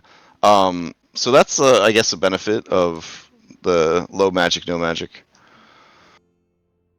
All right. Have we gone through how the fast travel is going to work, or no? A few I don't think times. so. We have gone through it a few times. Okay. have we gone through it? I don't think we did. I think we were going to go through it, and we're like, we're not going to remember until when we come back next session. So let us know at the beginning of next session. That sounds more like us. Disappeared. Okay. So phases of travel. Wait, There's 3. I think I fucked it up. Hold on. What? Somebody yeah, took the potions. I took all the potions by mistake. I was okay. looking That's okay. for. I was like, you fucked up my travel document. How the hell did you do that? How many you taking? Just type how many you're taking, and then it has to add up to 7. You just add it to your sheets. I have fast hands and 2 bonus actions, so I think I should take at least 2. For heals. Yeah. You take 2, and everybody gets 1. I'm gonna give Irenia the one that Robin would get. Because Irene, you can max it out. Well, we have one more. So because we have 7 total, Taylor's gonna get 2. We'll at least 5 left. There's 4 PCs left, so 4 PCs can each get 1, and then you give 1 to Irenia. Okay. All right, so everybody add 1. Taylor, you have 2. Irenia has 1. Anne's forgoing any potions? No, and picked up 1. Everybody gets 1. Taylor gets 2. Irenia gets 1. I had 7 on my sheet because I accidentally took the whole lot. Did you just put 1 on your sheet? Because I didn't send 1 to you, did I? No. Yeah, No, just put it. What Dom's saying is, rather than who's on first, these fucking potions, there's 7. You guys just, without tools, without technology, just decide where the 7 go. Everyone adjust their character sheets, and you're good. Yeah. What? You have 1, so just change that 7 to 1, and everybody else just add a potion to your sheet. Robin already had 1, so now you if have somebody 2. else would rather, yeah. So she has 2 right now, but if somebody else would prefer to have 1, I can pass it over.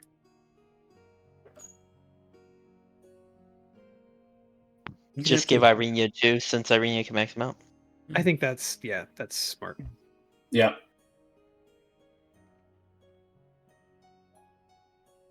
Okay. I just thought, that the stuff was now working and I understood it. Like, it was kind of cool to send stuff back and forth. Oh no, it's very cool, but like it's also sometimes could be more clicks, as you put it. Right. Yeah. All right. Mm-mm. Okay, so how fast travel works is there's preparation phase, expedition phase, resolution phase. So preparation is where we figure out where you're going, and then we calculate how far it is, and then that helps me figure out how many skill checks you're going to make. It's just a skill challenge. The expedition is rolling the skill checks. NPCs cannot make these skill checks for you. However, if, and this is a little late game for this, if you hired a guide, which is a thing you could have done many times, that would, like, increase your chances of, like, I guess you could still hire a guide if you wanted to this late in the game, but I think you guys Have a would be credit good. counter. Yeah, I think you guys would be good to pass these. Yeah, I mean, there is, you could hire a guide. He, like, literally wouldn't participate in any fights. His whole job is to just make traveling easier. But they are a little priced. They are a little priced. So, Maybe I know if why we're- we I did mean, not we're- get one before. yeah. I mean, if the burgomaster's wife is, we're doing this to go help her son, maybe she can ask a hunter to come, help us with at least this one. Oh, And then when we okay. get the money, Okay. and then after we get the 800 gold, then we'll have some money to Mhm. actually hire one. All right. I think we fair should go enough. find the homeboys. You know who I'm talking about. They were in Barovia. Balasta? Oh. I thought you were trying to find the barbarian bros. Oh, okay. Yeah, No, that's what I thought he was talking about too. No, I'm not looking for them. I don't ever need to see their faces again. So what happens then is we figure out how many checks you have to make and what the DC of the check is going to be. Roads are very easy to travel, DC 10. Forests are DC 14. Mountains and swamps are DC 18. In mountains and swamps, every additional check in the region has a cumulative +1 DC penalty. So the first travel check in the mountains or swamps would be 18. The second one would be 19. So on and so forth. This resets if the party leaves the region or rests at a sanctuary. So if you went into the mountains to get somewhere, and that somewhere wasn't a sanctuary, whatever your DC was for the mountains last time you made it, it would be that much higher getting out of the mountains, if Are that these makes sense. survival checks? The default skill is always survival. But because 5e skill challenge, you could try to bullshit a different skill in place of survival. Alright, so then weather in Barovia is shitty, so it's always going to increase the difficulty between 1 and 5, depending on what we roll for overall weather for the trip. So even traveling by road could be a DC 15 if there's really shitty weather. Diminishing returns. A long journey starts to take its toll. Leaning on the same skill too often can backfire. If a character uses the same skill 2 times in a row, the DC is increased by 2, which isn't really that bad. The exception to this rule is survival, which can never be affected by diminishing returns. Other modifiers. Each hour of travel per day past 8 hours has a cumulative +3 DC penalty to represent that you are pushing yourselves past the normal amount. And that would still also accrue the saving throw against exhaustion. So if you have something to mitigate that, right, that, like Leo has the ability, you could do that. Or Ranger, right? Time traveled. Every 8 hours of travel is a single check. Any campsite that you have to make is a single check. There are crossroads on the real map, so anytime you pass a crossroad, that adds a check. And then anytime you pass through a settlement or landmark location, there's another check. When you're rolling the checks, if you get 10 or more on your final roll, then the DC, it's 2 successes. If you roll 10 or more under the DC, it's 2 failures. A nat 1 will always give you at least 1 failure, and a nat 20 will always give you at least 1 success.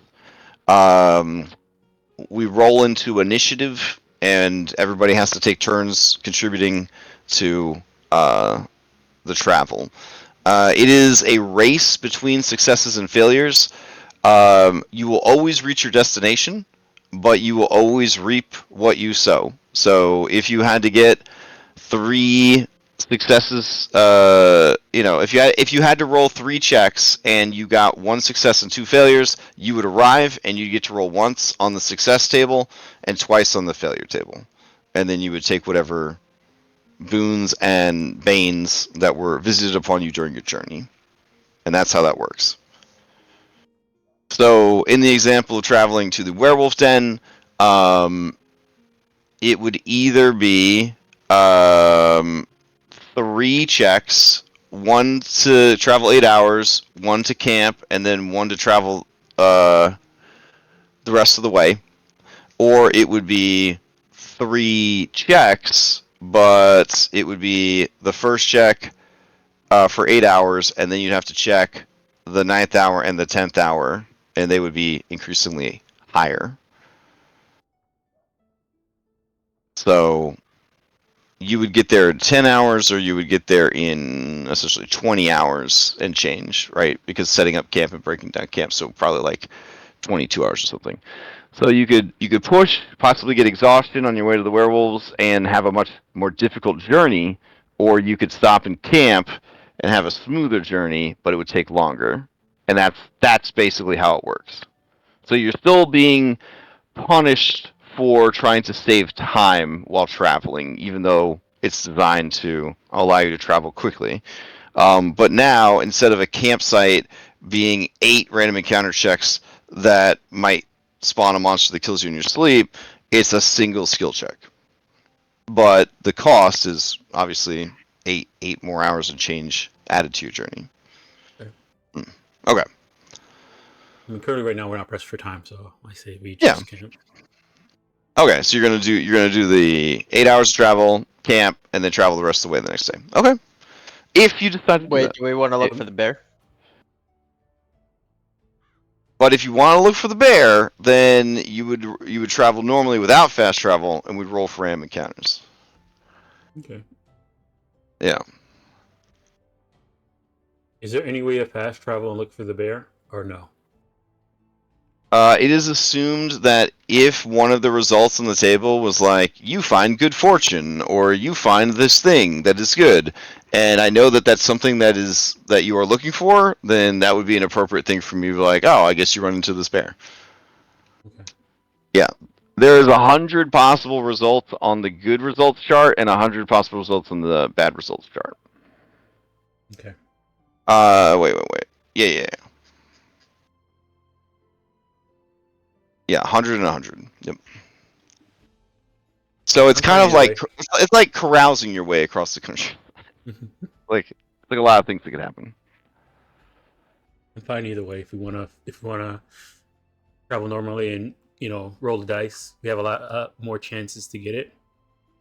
Mm-hmm. But I'm also All I fine with know, just fast traveling. the moose and the squirrel kind of kicked the shit out of us, and we're literally walking into a werewolf den. So do we maybe- want to Yeah, go how there about full strength? fast travel. Fast travel there, gauge our strength, and then walk back. And then if you think you're up for it, then you look for stuff on the way back. Yeah. Yes, I think that's the optimal plan. Got it. That means if the boy's there, we're gonna be looking for this bear while we're walking around with the little boy. Dude, Leo makes him a torchbearer. We're chilling. I am reminded of when we found the mother and child, escorted them back, and then the kid got his face ripped off. That was unfortunate. That was unfortunate. I mean, Wayne made a trip all the way from the castle back to. Yeah, you guys didn't think he'd make it, and he did. Valakai. Yeah. It's like, this kid will be fine. You roll the dice. Roll the dice. All right. Well, according to Miyadora, both this kid's parents are werewolves and his aunties, so there's a good chance if he's hanging out in a werewolf cave, him's a werewolf too. So it's going to be a lot harder to kill this guy. It's true. Question mark. All right, so spend one more day in Valakai, rest up, get rid of our things, and fast travel there. That's what we want to do, I think. Right? Let's do it. Valakai, Krezit. I said Valakai. Krezit. Okay. That sounds good to me. All right. We got a little bit of time, so you would inform her today that your intention is to rest one more night and then leave. Mm-hmm. Okay. She is overjoyed, as much as she can express that. She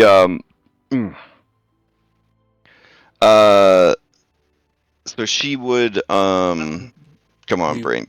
You ask her about providing a hunter tracker kind of thing, and she will find someone. Okay.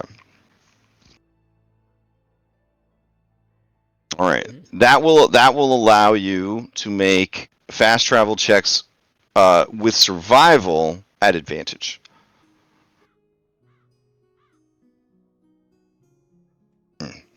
Who has our best survival? It's not great. I think it's you, to be honest. I think we were reliant on Dunbar for a good bit. I have a +4. Yeah. That's all. I also have a +4. +3. Yeah, our Oh, I see survival that. character kind of died. Or a Survival +5, isn't- depending. Survival isn't typically +4 strength, with it's advantage, I think we'll be fine. It's typically intelligence or wisdom. He said the checks for DC 18, bro. Like, Well, it depends. If you're going out into the woods, which you are, the majority of the journey is going to be woods. So the base DC for woods is 14. The weather will make it anywhere between 15 and 19. And then as long as you're not pushing yourself, yeah, that's the highest it's going to be, is 15 or 19. But as soon as you go over 8 hours, instead of making one check every 8 hours, you're making one check every hour, and those checks are at a +3 cumulative penalty. Oh yeah. Also, at level 9, Yeah. our proficiency bonus went up once. yeah, so we have 8 exertion points now. Yeah. Awesome. And let's see, anything else? No, the woods will be fine. You'll be fine. Fine. Yeah, you're not crossing through any crossroads or anything. I guess you are technically going to a landmark location. But you're not passing through the landmark location. But yeah, it's fine. So it'll be 3 checks. Okay. Okay. And you can use other stuff other than survival. Survival is just that advantage. If you have nothing else to do, and like you can use your other thing, and then if it comes back around, Yeah. I mean, we only have 3 checks, so it's how many success versus failures we have in the 3 checks, right? Also, the fastest people are almost always going to be queued for this, because we take the in order initiative for these. Okay. Yeah. All right. I mean, just roll your best. Which is honestly like good, because rogues generally have the best initiative and the best skills. So it kind of makes sense that you'd want to push them up front, the rogues and the rangers. I don't know about that. I'm a rogue, and I don't know about having the best. You are definitely a rogue. I agree. Yeah, my expertise is in like typical roguish. Yeah. So, I got acrobatics and performance, but I mean, I got a lot of skills, just not a we'll lot of stats. we'll parade our way to the cave. Yeah, I have a decent amount of skills, just not a lot of stats. All right, works for me. I can progress you to the next day, and you guys could gain more bennies.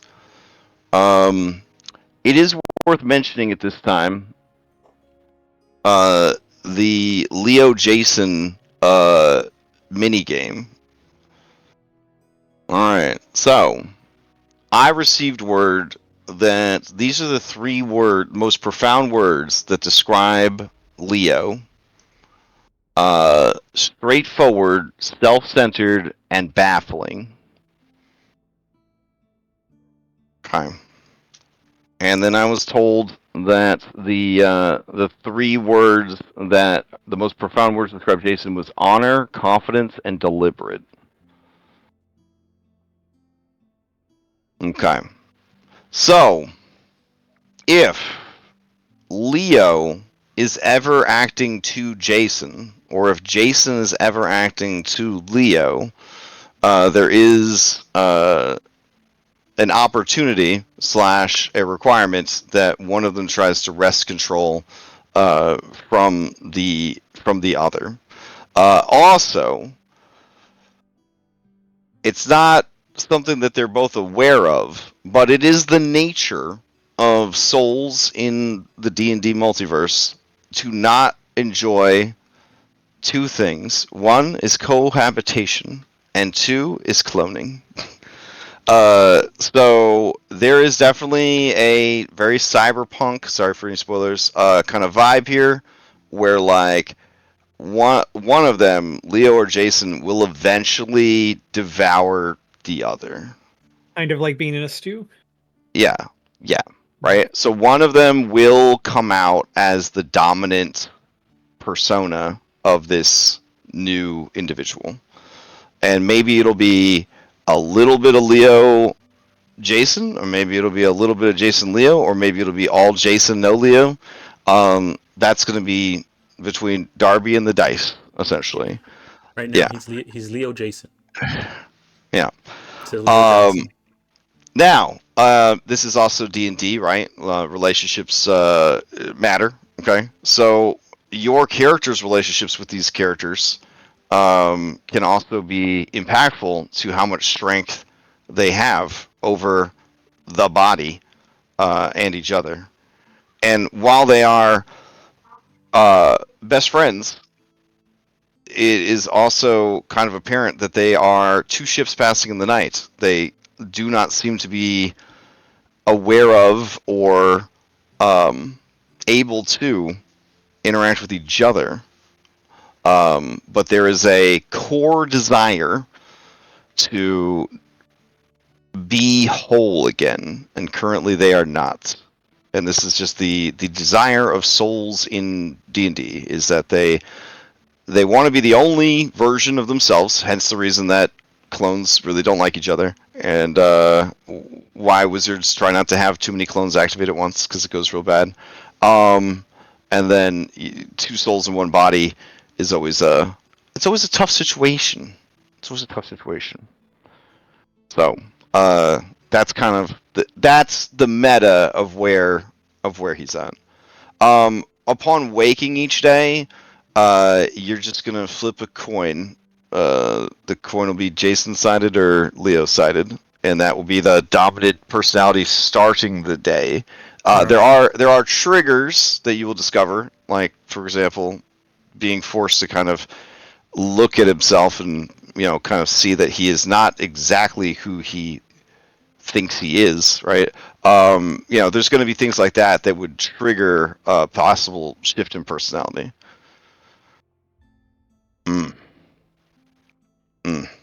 All right, but yeah. So with you guys resting, I guess I could make you a custom table that's got both your characters on it. We just roll that every day. We'll call it the Leo Jason. And then I think I could just drag actors over, right? To be... Yeah. Alright. So let's see.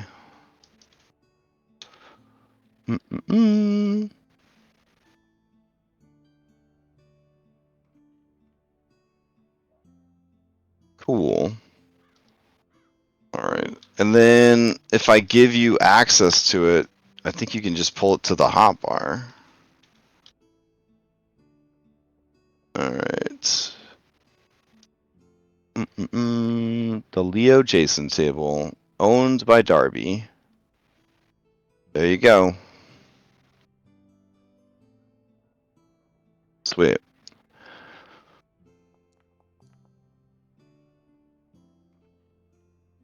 Okay. So the day that you head out for Werewolf Land, I guess you guys would have to fill Jason in on what you were up to.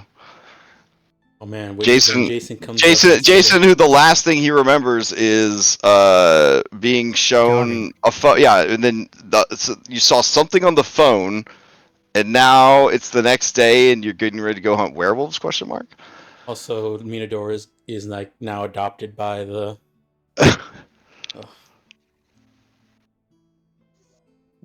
It's all yeah. Yeah, right. Oh yeah, we are at time. Damn. Okay. All right. Listen, there's never been a better time to go kick the shit out of some werewolves. Let me tell you. You guys level 9 with silver and magic allies and all that jazz. I hope After a shopping spree. Yeah, after shopping spree, equipped, rested, Yeah. not We have injured potions. anymore. No, no broken bones. Yeah. You're not worried about a child and a cute dog being torn apart by winter wolves and the like. Yeah, I mean this is the time. This is the time.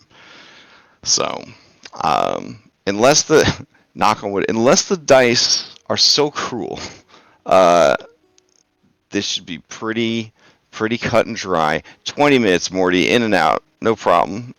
Easy, just a fun classic adventure. Oof. All right. Do we want to roll the 3 checks before we go? Oh, we could if you want, just so Let's that do it. you're committed to it. All right. Let's see. All right. Do. Mm. All right. So the weather for your journey is going to be.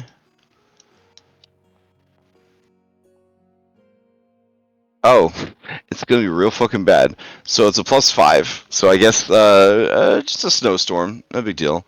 So that sets your DC for this trip at 19, which is rough. I mean, So can we look outside and be like, maybe we go tomorrow? I mean, if you want to cancel the trip and go tomorrow, like the resource that you're losing would be time. The resource that you're losing would be time. We don't So lose right now- space right- at all. Right now it's By Wednesday. pushing Right? it another day. I mean, the lady would like the kid's been missing for a while, so at this point she's just like maybe they'll find out that he was devoured by werewolves or something. Like, Was Yeah. he though? Because there's like been some hints dropped. Right. Well, that's what right. we're trying to find We'll out. find out. yeah, Find out. this is when you want to know what happened. Like, she's willing to if pay quite a bit of money. All right, We had So- Druidcraft right now. yeah. I have Druidcraft. Why didn't you tell us the weather's gonna be like this, Robin? Well, We maybe agreed. Robin did, and that's why you waited a whole another day. That's true. That's true. Mm. All right. In that case, we'll do it next week. Oh God! I mean, we could just go. I mean, what's a little snowstorm? Yeah, exactly. Yeah. I've been thinking about how I'm gonna bullshit a performance check this whole time. I'm ready. All right, fine. We'll just rip the band-aid off, y'all. So let's see. You're a character. You're a character. This guy's a character. And character. You Got the it. right token for Leo. Yeah, I just need a placeholder initiative. That's all I need. All right. So there we go. And we'll just do. I'll just roll everybody. All right, Taylor Swift, you're up. All right. I'm gonna use performance. We're going to. I feel. Hear me out. Okay. Hear All me right. out. I'm ready. I'm Okay. ready. Yeah. The denizens of the woods are Mhm. full of evil. However, not all of them are willing to go into a losing fight. So Taylor's going to utilize performance. She's going to spruce everyone up, and we're going to walk like we're the biggest, baddest things in the woods. So nothing Oh, messes with us. the brass balls approach. Okay, that's a pretty good. That's a pretty good bullshit. All right, give me the roll. DC 19. Ooh, that does not make it. Does not make I it. did my best. All right. Who's got the Faxpiration? I mean, week. I could roll an inspiration until you gonna be that bad. I mean, I Well, don't no. know. I just didn't know who got the Faxpiration. Oh. Leo Jason had it. Yeah. Okay. And Leo Jason's up. Here you go. And we have 4 fan spells. All right, we're gonna let this one go. See. I See mean, what happens?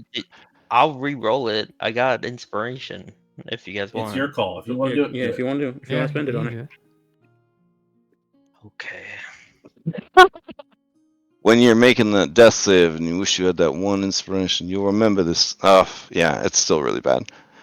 Not all even right. reveal it. I believe it. Don't reveal. Okay. All right. So Leo, check number 2.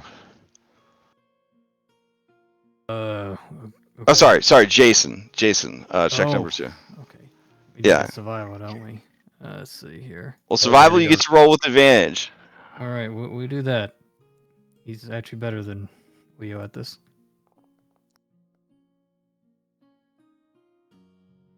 Here's your guide that you hired. There you go. Could be anybody. Could be anybody. That'll do it. 20 survival is a success. Or sorry, 24 survival is a success. All right, and then third check is Father Radislav. All right, what are you bringing to the table, Father?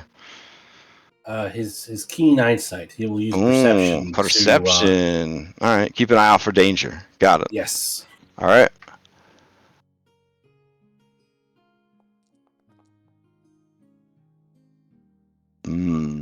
All right. That is not gonna make it. I will burn a demon inspiration to reroll. All right, burning a demon inspiration to reroll.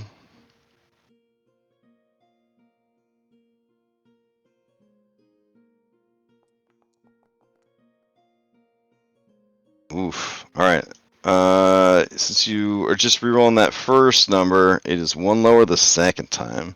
So you guys do arrive, but with two veins and one boon, which we'll figure out at the beginning of next session.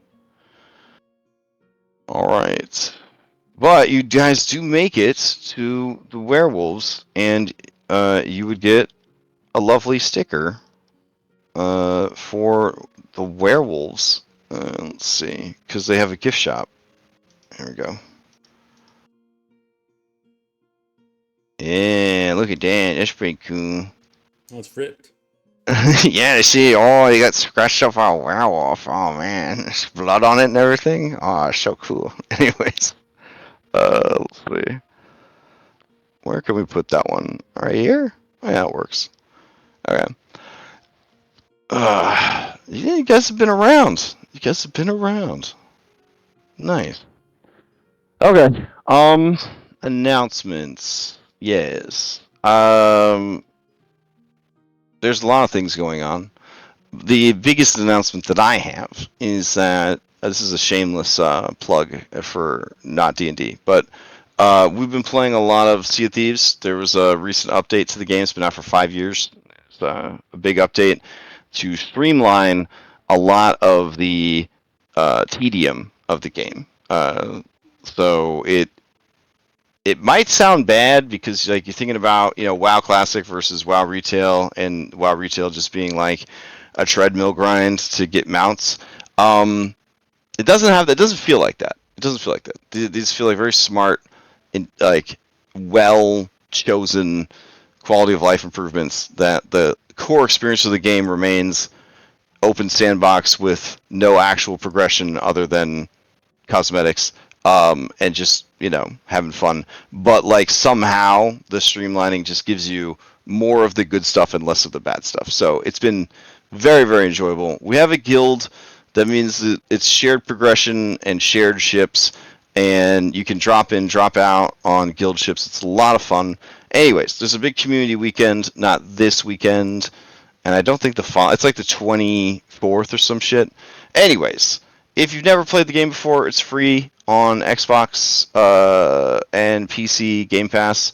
And if you don't have those things, I think the game's like $40. Sometimes it goes on sale for $20. And that's it. There's no monthly fee. There's no subscription fee or anything. It's just a 3D pirate sandbox, and it's a ton of fun. It's really beautiful. It's very fun. We just all hang out and shoot the shit and sail around. Hurdy-gurdy. Yeah, this is a hurdy-gurdy. You can play music together. It's just, I don't know. It's just a real chill. It's a real chill vibe until it's not. Until the murder starts. But yeah, it's a lot of fun. So if you're interested in trying it out, we don't care if you suck, or if you've never played before. There's room on our ships for you. Yeah. All right. Anyways, that's my pitch. That's all I got. Anyone else have announcements? Saturday, I have, I think, one more slot potentially available in my game Saturday, 2:00 Eastern, to play Born from Ice, my new game that is coming to Kickstarter March 5. So watch for that. But yeah, if anybody wants to play, I have one spot left. All right, sweet. Anyone else have any announcements? I've said it before.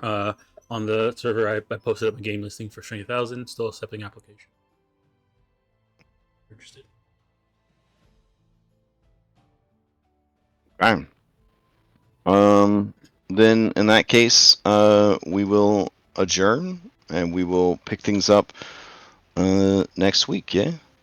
All right. All right. Cool.